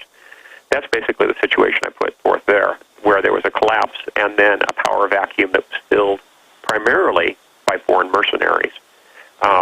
It's difficult to predict what will happen, but all I can say is people need to think these things through and take action. They need to stock up now. They need to team up with their like-minded friends and neighbors and fellow church congregants and plan and cross-train and get ready. All right, stay there. By the way, I didn't even know you had a new book coming out, but see, it's reality-based, so I could guess it. I guess it's the foreign UN mercs versus the new founders of the new republic. Am I right? We'll find out when we get back. Straight ahead. This is about 20 minutes into the next hour to get into some practical solutions, some basics of where to start. I hope we're wrong about all this, but unfortunately we're not. The question is just how bad will it get? We're just hoping for just a regular depression, but with this spoiled population, not everybody, but certain elements, it's going to be nasty. The toll-free number to join us is 800-259-9231. Specific questions for the author of Survivors, a novel of the coming collapse. He's got another one, Founders, coming out, and he said I did basically guess a little bit of the plot correctly, but that's in September. We'll obviously have to have him up. We're still around then. But 800-259-9231. Mike Adams is going to be popping in the last 15 minutes of the show or so. I believe we get that set up because he's got breaking news. It's at Infowars.com and naturalnews.com. Remember, the UN model to shut down small farms is to say your pigs and cows are invasive. It's not a certified, big agri facility. So they announced all these dozens of old breeds. If they have red hair, black hair, spots, whatever, or any other feature, government is going to have, quote, armed raids, arrest you, and kill them, calling it a feral hog problem. It's hundreds of years of hogs getting out, interbreeding, and just going wild. I've shot probably 20 of them or more.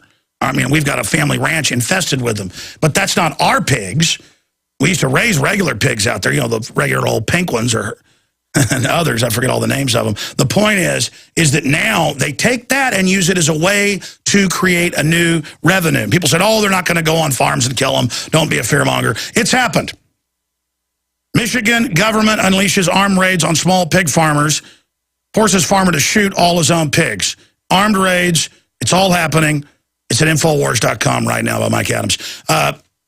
I want to get into some solutions real quick here with you, but what do you make of the harassment, the animal ID, premises ID, which then Big Agra is exempt from? Yeah, it all ties back to the NAIS, which is the National Animal Identification System, which was an abortive system they tried setting up several years ago, but they never really quit. They basically are doing the same thing and calling it a different name. And you're right, they will be exempting the major producers. Same thing, by the way, is in the works right now. There's calls for veterinary medicines to be restricted to only being released by prescription, and that's going to make it life difficult for small farmers, and of course for anyone who's preparedness-minded, who's laid in a supply of inexpensive animal antibiotics to use in the event of a societal collapse. Well, that supply will be going away. And, of course, yeah, they'll probably exempt major producers. I recently wrote about that in my blog. Yeah, they're going to turn the DEA loose, basically, federal goons. I mean, everybody knows you're running even 100 head of cattle. You've got antibiotics, you've got other shots you've got to give them. You buy it from the vet. You're not doing that anymore. Yeah, of course, it'll just be the small producers they clamp down on. They'll exempt the major producers and say, oh, well, you won't require a veterinarian prescription, but for anybody who has just a few cows or a few sheep or a few goats, then you're going to be behind the eight ball. And they're the ones that lobby for it. Just last year, $15 million was spent in 1 week trying to put the Safe Food Act through, which was written by Big Agra to shut down where you can't even pick strawberries and serve them to your neighbor. I mean, just total tyranny. As I mentioned at the beginning of our conversation, we are living in the age of deception and betrayal. We're just a bunch of cold-blooded multinational corporations that are monopoly men in an anti-free market saying, turn this place into a prison. If it isn't bought from our big box store, it's shut down. And the FBI and the rest of the government's like, yes, sir. We'll be back in 60 seconds with some solutions and your calls. All right, your calls are coming up in the next segment. Shoot, I might just twist our gift right to the 30 after, because then we got Mike Adams coming on. I got a bunch of other news I haven't even gotten to, but it's all just crazy. Whatever tyrannical governments have done in the past, the crooks that run ours are taking it, dusting it off, updating it, and using it. It's just we've got cancer as a country and as a world. It's called the New World Order. 1776 worldwide is the solution. We have James Wesley Rawles, best-selling author, our guest. We're going to go to your calls in the next segment. Let's get into a few practical basics people can do now, because the most common call I get is, I live in a city, I make, $12 an hour, my wife does, we got a comfortable blue-collar existence, but that's it. We don't have money for anything. What do we do? Well, I recommend that people reorder their budget priorities. It's time for people to do away with their cable TV subscription. It's time for them to sell their flat-screen television, sell their jet ski, get back to the basics. Try to work down your debt and stock up on all the basics. All your staple foods. Get a good, reliable weapon. Practice with it. Train with it to the best of your ability. If you can't afford to go to a top-flight school like Front Sight or Gun Sight or Thunder Ranch, then at least get training locally through your local NRA affiliate. Get involved with the Appleseed program. They offer excellent training. But get your basics squared away. If you don't have a 6-month supply of your family of food for your family squared away, you're behind the power curve. If you don't have the money for that, you need to sell your Hummel collection, sell your stamp collection, whatever it takes. Skip taking your vacation this year and reprioritize your budget and get those basics squared away. Get a good quality water filter. make arrangements to, if you live in a typical suburban house, to set up your downspout so you can capture rainwater off your roof. Get squared away with non-hybrid gardening seeds. If you don't have fencing to keep deer out, get the fencing in. You're going to have to plan through all these different things to be ready for the tough times ahead. And by the way, like you said, you can do the rainwater thing into barrels incredibly inexpensively. And I've got a rainwater collection system. It's just incredibly good water. Comes off my metal roof into it. I've got great water. Yeah, I highly recommend that. And for anyone who lives in out in West Texas, for example, who lives in a fairly arid area, if you don't have photovoltaics and are set up to pump water from a well with that, you're 6 months out of the year, you're going to be out of luck. So it's important that people get those things squared away. And the available supplies on these things are actually fairly thin. The number of companies that do long-term storage food, there's just a handful of them. If the demand were to double, and instead of 1% of the population preparing, 2% prepared, the long-term storage food manufacturers could be completely overwhelmed. And that's starting to already happen. Yeah, and ditto, though, for people who make photovoltaics. There just aren't enough companies out there and enough panels on hand. And unfortunately, most of the systems that are going in right now are grid-tied systems that can't revert to standalone operation because people are sucking from the government teat and they want their tax deduction, and they can only do that with a grid-tied system. And notice government only gives you a tax deduction when you tie into them. Right. So people need to reprioritize their budgets, sell off the frippery, and get those beans, bullets, and Band-Aids squared away. I have a lot of details at my blog site, again, at survivalblog.com. All the archives are available free of charge. Just dig in and team up with like-minded people. Exactly. Stay there. Back in 3 minutes. Mike Adams is popping in with the Agenda 21 attack on your farm animals, calling them invasive species. Armed men show up for just regular breeds of pigs, shoot them, and then give you giant fines or arrest you. No warrants, no nothing. All confirmed at Infowars.com right now. Top story. Mike Adams is going to be popping in for about 10 minutes via video Skype. He's the guy that broke it over at Natural News. And then I'm going to show you the high-def footage and audio of our crew with the chicken farmer on his own land. The city kept annexing areas, said you're not allowed to have chickens. He was loving the community, blew his house up. And the police told us you're not allowed to go in the city council building. Big, giant, Capitol-sized thing. That's all on tape. Before, it was just our reporters calling in, talking about it. They're now here. They're back, got back Saturday. And so we're going to premiere that coming up on the Nightly News. I'm going to get into the big attacks on the Internet. Don't think you can just use and have the Internet like it's always going to be here. I mean, I was reading the Cybersecurity Act that makes SOPA look tame, and it just says we'll do whatever we want. We'll shut your website down for any reason. Internet IDs. Cass Sunstein says arrest people that disagree with man-made global warming. I mean, these are authoritarians, but they've learned the art to like pose as liberals or to pose as conservatives and act real friendly and have an ice cream cone like Warren Buffett does in most photo ops, or be like talk with an NPR lisp. That is a Delphi technique. Well, that's a technique specifically of getting people to tell you what they think and then going, oh, we'll do what you want. You ask the crowd, what do you want? We want vanilla ice cream. And you go, well, I heard what you wanted. You want strawberry. But they just, as long as they say it, and that, I want to go to some calls with our guest. And by the way, we sell his book, Survivors. James Wesley Rawles, he's an expert, former Army intelligence captain, best-selling author, and he runs survivalblog.com as well. But I want to get your take on that, just the sickening psyop. Do you agree with me? I mean, I know it's their cover, but this whole non-threatening act they do to get you to comply, then if you don't, they sick the men in black uniforms on you. But it's just this whole non-threatening cover.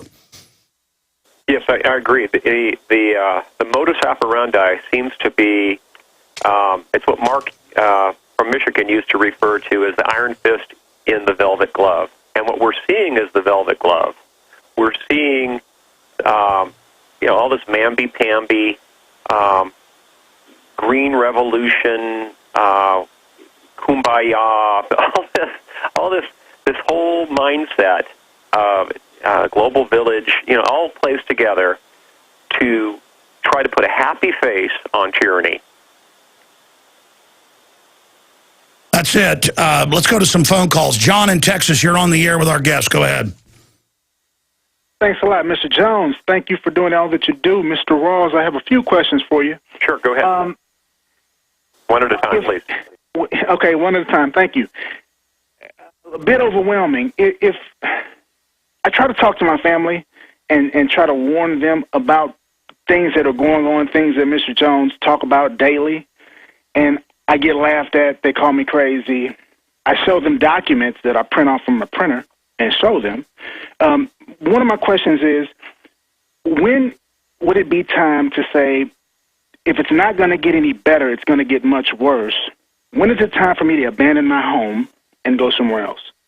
Wow, that's I know you've already answered. You don't want to give up a paying job in a down economy until you develop another income stream.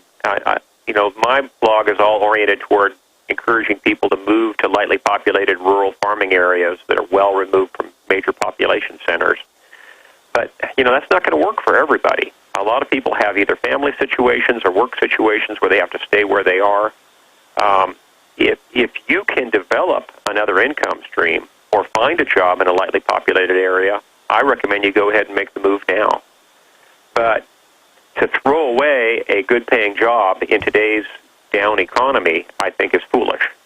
You really don't want to make the move until you have another income. Exactly. You want to start building with just the firearm, the water, being prepared, warning others to laugh at you now, not later, and then begin to start looking for areas where could I go somewhere rural, and even if the job pays less, it costs less to live there, and so just start developing a plan. I agree wholeheartedly, and it's important that people think these things through, be prayerful about it, because you want to have God's guidance on this. And once you're committed, though, then go ahead.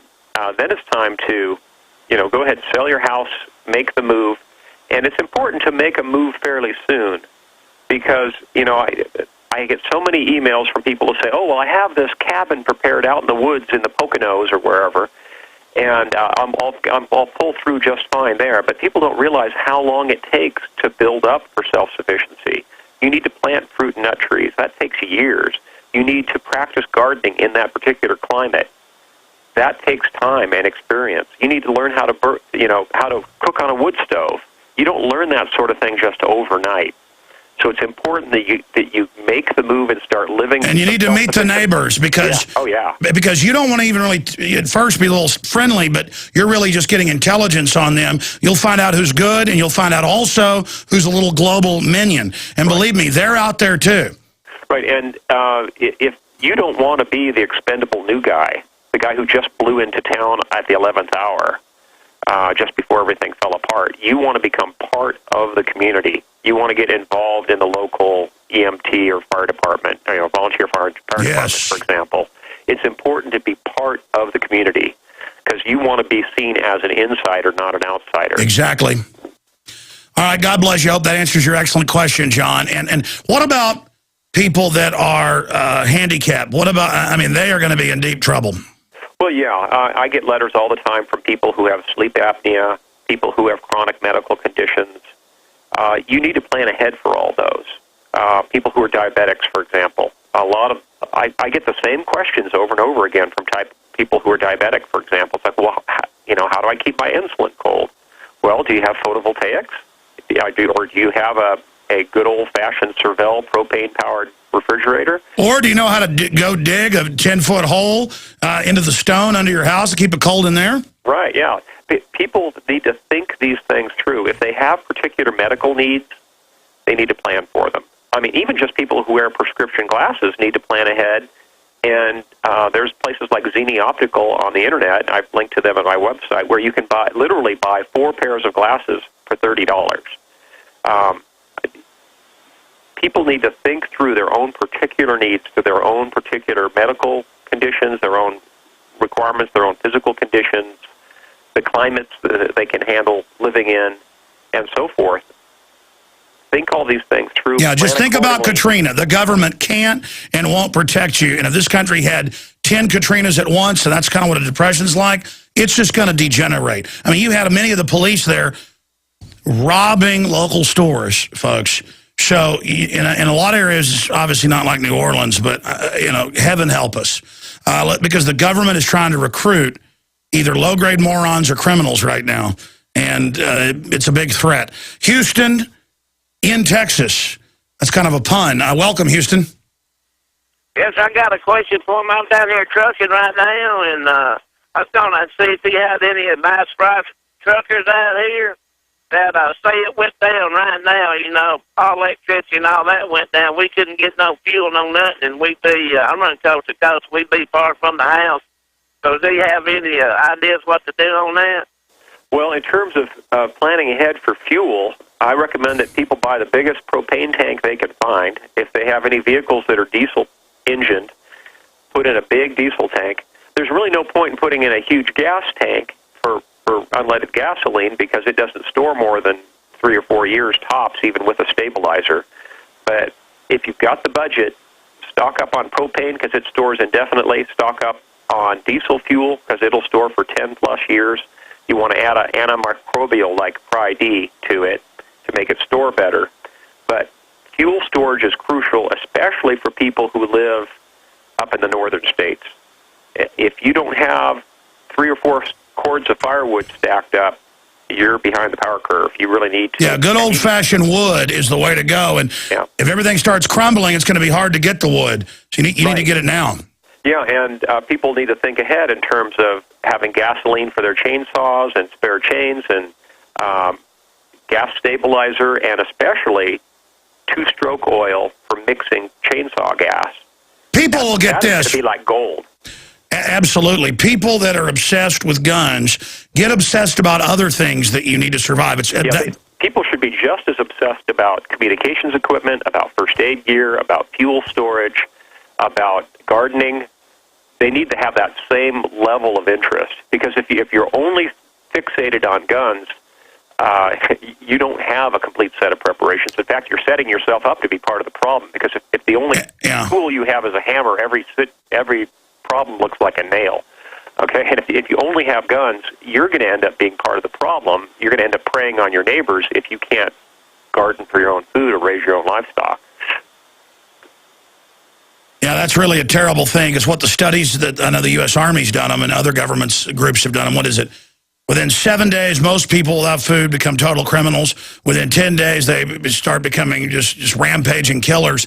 And within 15, what is it, like 98% become cannibals? It could come down to that, yes. That's one of the things I describe in my novel. Yeah, and then, of course, films like The Road.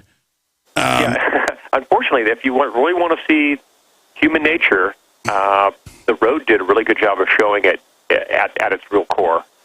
Because, I'm a Christian, and I'm going to do my very best to act in a Christian manner and be charitable to others. But when you come right down to it, if you peel back all the layers of civilization, what's underneath is what you saw in The Road. It's not very pretty underneath. Yeah, see, I wouldn't kill people for myself, but I probably would for my children, I'll be honest. I mean, I might start roasting people. I'm being sarcastic, folks. We'll be right back. Stay with us.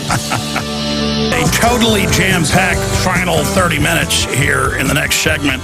Mike Adams pops in for about 10 minutes, then I'm going to premiere the footage they shot of the police, tell them they couldn't go in the building there in Roswell, Georgia, and some other incredible news. So much of it we never even get to on the air. It's all at Infowars.com and PrisonPlanet.com. In fact, the featured news is coming in so fast, I'm going to add a link saying top stories at the top of the site so that all the articles we're writing and the research goes there so people start clicking on that. Another thing is Infowars.com/feed. That's the RSS feed. That gets a lot of stuff that rolls off. We just got to re-engineer the site because there's so much information up there. And so many times an incredible article just goes away. Mr. Rawles, we were talking during the break, and you were discussing the IRA versus an American resistance and the difference is firearms. Briefly, tell folks about that. Sure. As I mentioned, in the peace process in Northern Ireland a few years back, it all came down to just a few hundred guns when they were trying to decommission the IRA units. And we're talking 200 or 300 guns was all that it took to hold up the peace process. Here, by contrast, in the United States, we have millions of guns. In fact, more than 1 million being sold every month in the United States going into private hands. I've seen numbers of over 5 million guns sold per month. It's a huge number of guns. It's absolutely impossible to disarm the American people. And any globalist who has some fantasy of disarming the American people is absolutely deluded. It's never going to happen. Even if 95% or 98% of our population foolishly turned in their guns, there still would be more than enough guns to engage in a war of resistance here in the United States. So well, let's say there's 200. That's my concern. Let's say there's 200 million new guns. I mean, it's the last 20 years or so, but really it's more like 400 million. They estimate good working guns out there. Right. And let's say there's 160 million gun owners. It's growing. Let's say 1% decides to fight.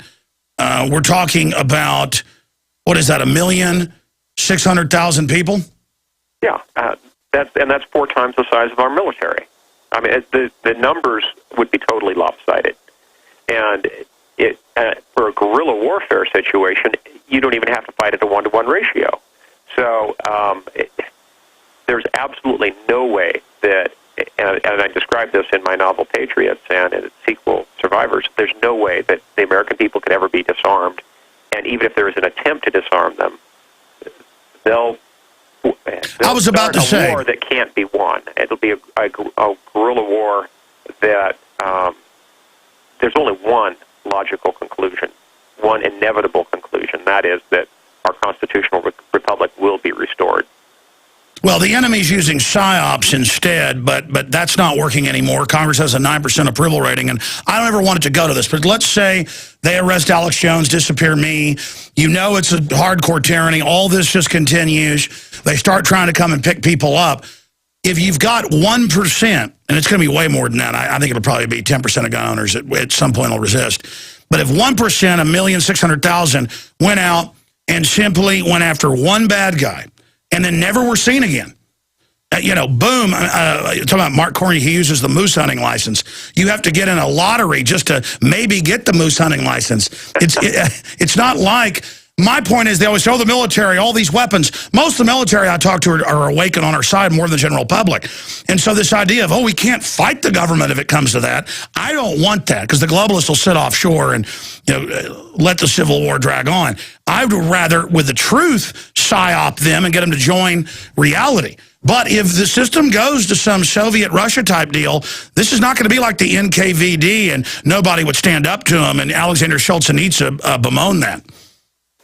Yes, we have a different situation here in the States. Again, if a guerrilla war situation ever develops, God help anyone who tries to enforce tyranny on the United States. It won't last long. Yeah, the system's set up all the tyranny now. They're just not fully implementing. They're kind of like waiting at the edge of a cliff. Yeah, the bureaucratic approach, the incremental approach, seems to have been working for them. But if they try to implement anything in a hurry, there'll be a huge backlash. But that's the issue. Even the incremental at a certain point hits a flashpoint, and it's coming to that. I think we are approaching it, yes. Well, I'll be praying for all your listeners, Alex, that they put themselves in the right place at the right time with the right people.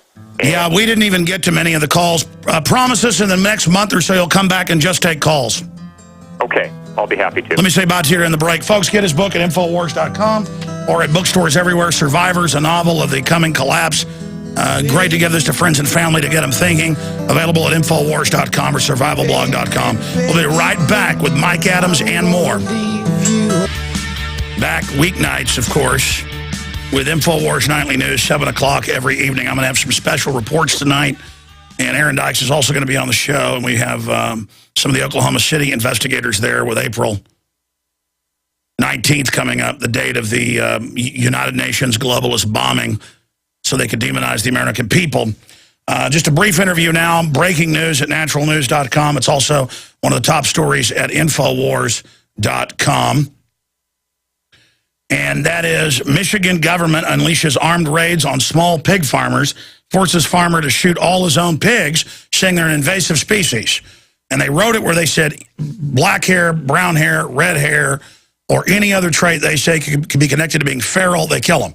Well, all pigs, if they get out over time, grow longer hair and tusk. It's all the same thing. And this is a new way to shut down small farms and ranches. And the UN said they'll do this. They're going to start, they're saying dogs and cats are invasive.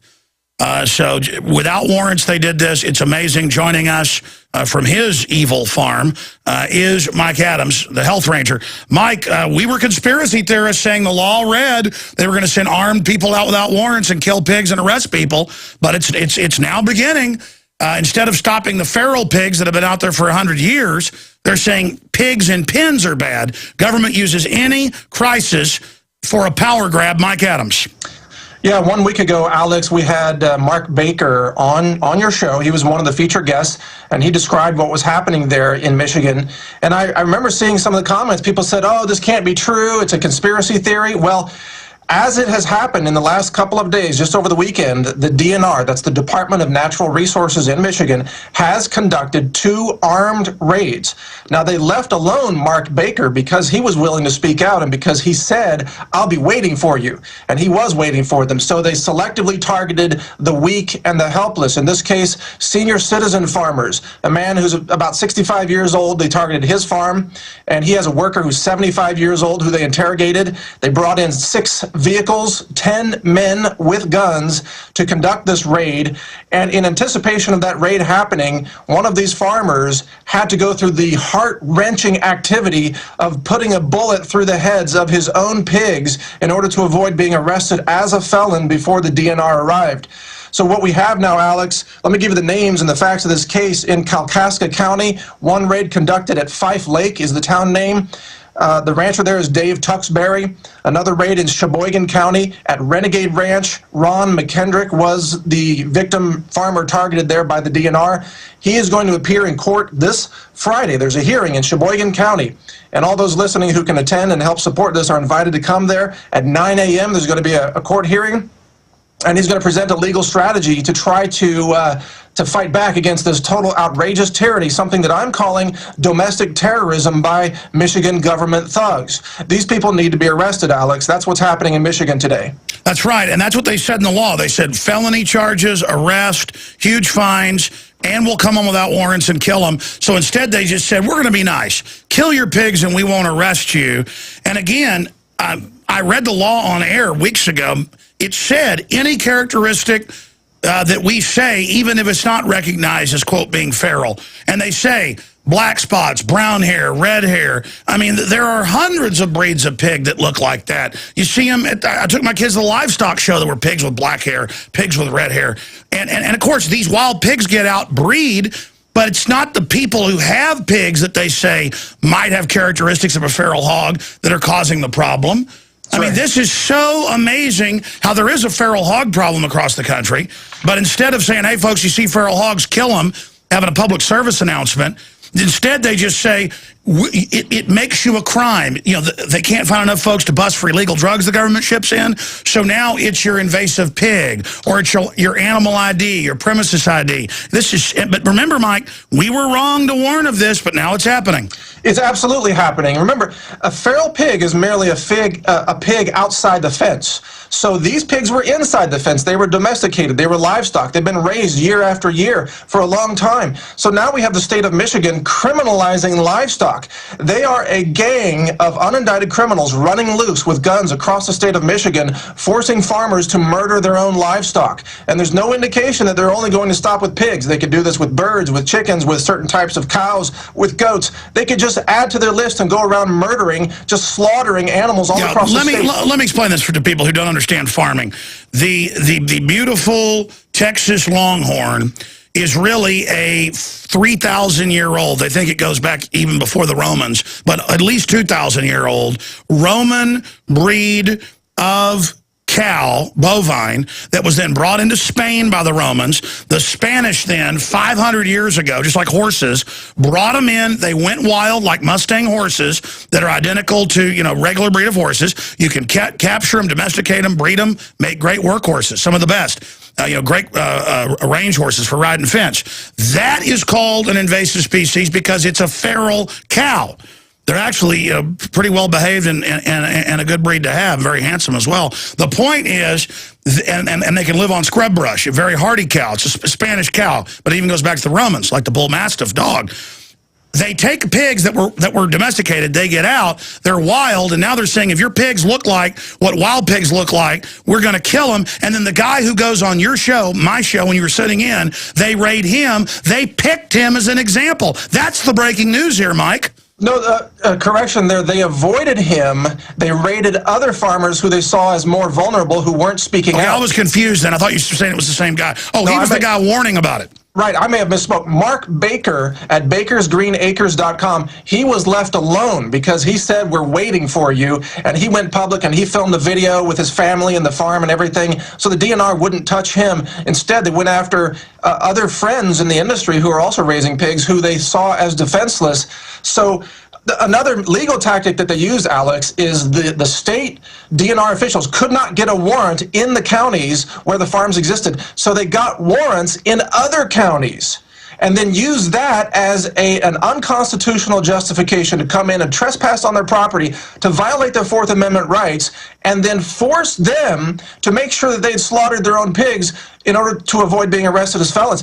This is outrageous, Alex. This is the end of basic fundamental farming freedom in Michigan. We've got to stand up to this, and that's why I've called for the public arrest of these DNR officials. We've got to have a citizens posse out there arresting these tyrants. Well, bottom line, now, we've got our East Texas property. We lease it out for some deer hunting, and in my dad's entire life, he's never seen federally funded task forces of game wardens spilling onto our property and being very bossy. And now you're taking a deer in to get it processed. State police pull you over, scream at you like you're a criminal, even though you've got the tags and everything. They're looking for people to throw in prison. We've got the biggest prison population out there. So now they're going to say that all these small pig farms are invasive. And they say any pig we want, we can say has characteristics. It says they can say whatever they want.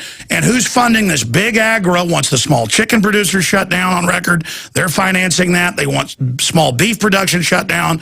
I was just talking about it with our guest earlier, how they're saying people can't do veterinary work on their own animals now, which is standard for those that don't know.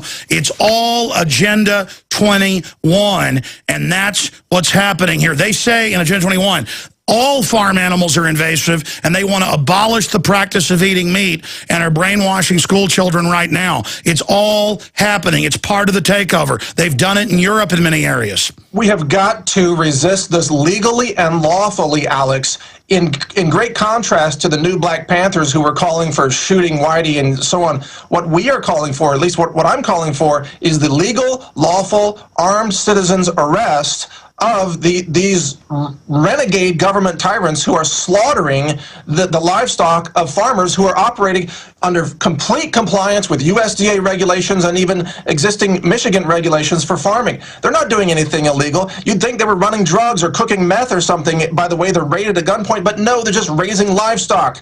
Alex, it's insane. If we don't stop Michigan now, what else are they going to come up with? Where does this end?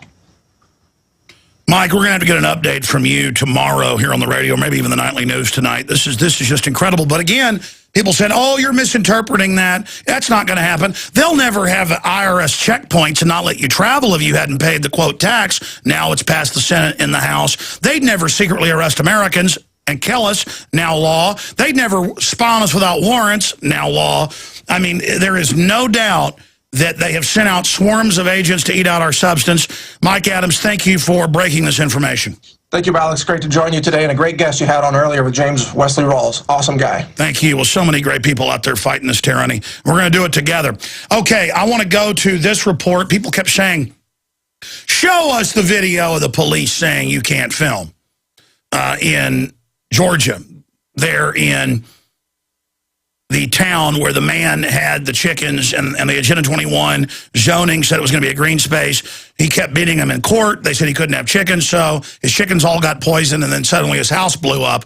We went to Roswell, Georgia, Darren McBreen and Marcos Morales, our reporters, to investigate this, and the police pull up in front of the big old City Hall building and get in their face and tell them they can't go inside.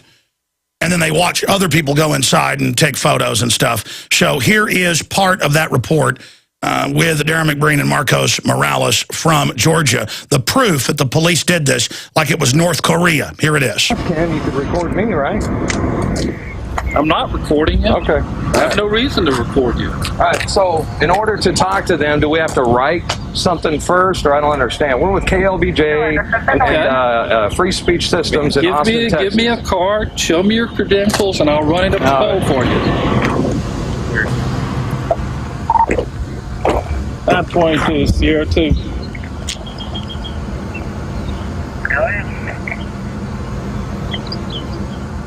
Got 254s here, claim they're with the news media, reluctant to show me any ID. No, not reluctant. He's going to get it. Not resistant. I said reluctant. Not reluctant. I said reluctant. And I said, and I'm correcting the situation. No, you're not correcting me, sir. I'm correcting you. I'm correcting the situation. Turn the camera off, okay? I have no legal obligation to do so. I'm documenting this case, in particular, public servants in public, performing a public service. Okay. Watch him over there.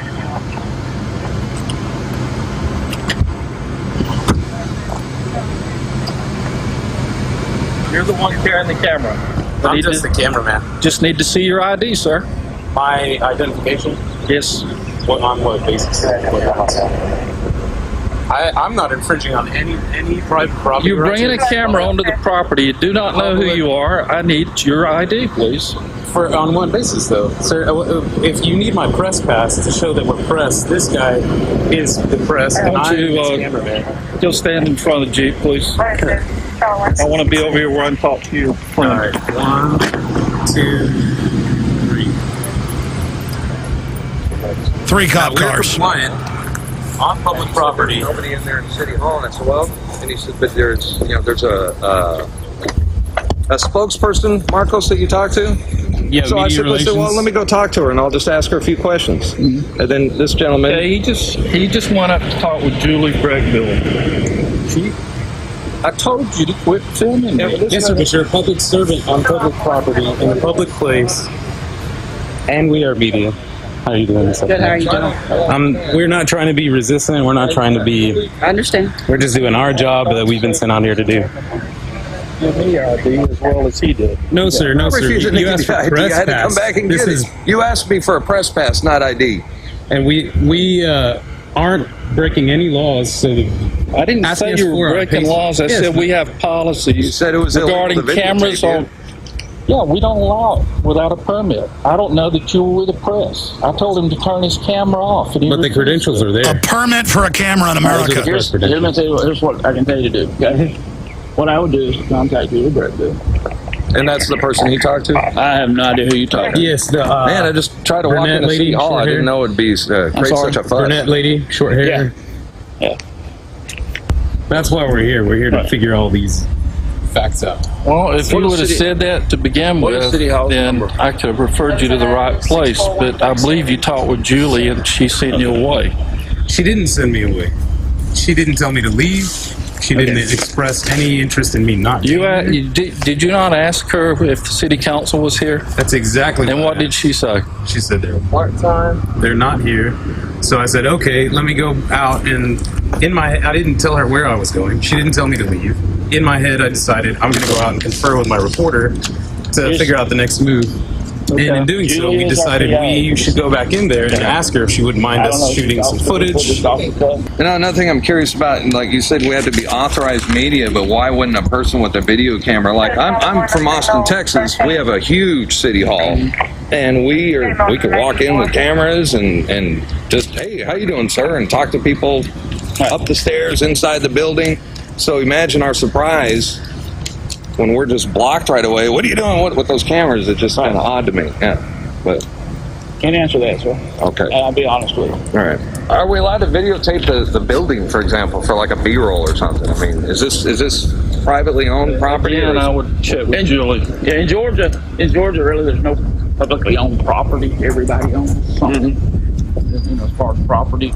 But I don't care what Okay. Asking permission. That's up to him. He's if you can video, it's up to him. You can videotape the city hall. So I mean, it's his, he's more familiar with what these guys need to move to North Korea, man. Sure.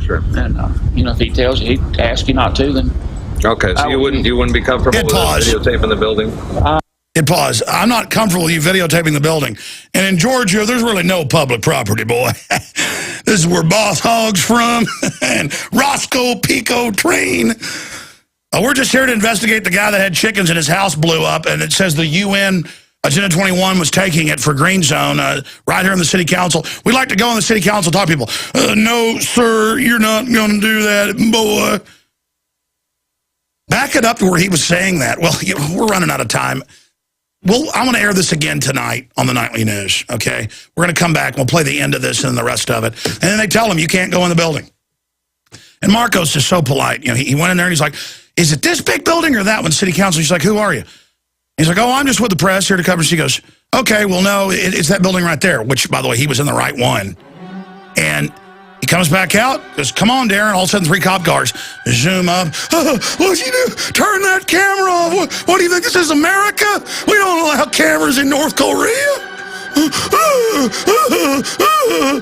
Hey, do you mind if we videotape just the front of the building? I don't know if I'm comfortable with that. I mean, this is... I shouldn't be laughing. I should be crying. This country's in deep trouble. Oh, boy. We don't allow no cameras around here, boy. Get your chicken man dead. Now get out of town. I mean, I shouldn't laugh about it. And by the way, they didn't have their cameras rolling at first because they had to get them on. 3 cop cars zoom up. They jump out. Talk about the wicked fleeth when none pursue. And again, this is the new America. And my wife went to church, and it was like, worship the police. Do whatever they say. I'm not doing what they say if it's illegal. I mean, we all know the police in North Korea are bad. We don't want our police to turn into that. And when you let them act like this, they do. Let's finish up this part of the clip. Go ahead. Honestly. All right. Are we allowed to videotape the building, for example, for like a B-roll or something? I mean, is this privately owned property? And I would check with Julie. Yeah, in Georgia, really, there's no publicly owned property. Everybody owns something, as far as property. But I don't care what Okay. Just from the outside. That's up to him. He's a city hall officer. Then. So it's his, he's more familiar with what they allow at City Hall than I am. Sure. And, if he tells you, he'd ask you not to, then... Okay, so you wouldn't be comfortable with us videotaping the building? I would like for you to talk with Julie Brookville, and if she says fine, I'm fine with it. I'm just carrying out my duty. See, in North Korea and in that area of Georgia, and I guess in Nazi Germany as well, or Pol Pot's Cambodia, it's what they allow. I allow you to suck on my boots. I allow... She ain't giving her kid the vaccines? CPS them. We don't need no laws. We don't need no stinking law around here. We can do whatever we want. Ain't that right, Enos? Yeah, that's right, boss. That's right. You show them. America's land of the slave. Let's watch a little bit more. They've got a bunch more. We'll have to more than I'm actually going in my real accent now. We have to play more of this coming up tonight on the TV show, 7 o'clock. Go back to the video there, boys. Here at City Hall. You guys get much excitement in this small town? Is that off now? Turn it off. No, it's not off. Yeah, we're up at Chicken Man's movement. house. Well, go. Yep. Cool. You have any questions? Feel free to answer. I'll be glad to. Were you called in on that at all, or the Chicken Man? That's a tragic story. Yes. It says both are off days, so neither one of us were here. Unfortunately off that day. So. Oh, unfortunately, we were off the day his house blew up. Not a big deal, though. New world order, get used to it. You don't tape the city hall in this area of Georgia. Get out of here, boy. We've got even worse stuff coming up tonight, 7 o'clock. But we're going to take you out here in just a moment with the Roswell, Georgia theme song now. But where are the Dukes of Hazzard? Well, they didn't get born. They were miscarriages. Mama took the vaccines. Well, one of them did, but he's unable to talk. So I guess, you know, that's what the system has done to us, and I'm tired of it. Oh, we got American flags, but we don't have any freedom. You know what? You can keep the American flag if you want. I want the freedom. I love the flag because it symbolizes freedom. Now it symbolizes tyranny and corruption in this nanny state that is destroying our republic. We're going into an engineered collapse, Agenda 21, and it's time to wake up and realize that. And it's time to spread the word and say no to tyranny. You are the Paul Reveres. White, black, Hispanic, old, young, Asian, Christian, Muslim, Jewish, agnostic, whatever your view of the world is, you better start defending liberty. I take you out here with their theme song for this hour. Here we go. Just some good old boys trying to steal your property, trying to steal your First Amendment. Never meaning no harm. I'm just gonna arrest you, boy. You don't stop taping me. Beats all you never saw. Been in trouble with the law since the Except now they're the officers. Boss Hog World. straightening the curves. Oh, yeah. Flattening the hills. Someday the mountain might get 'em, but the law never will. Making their way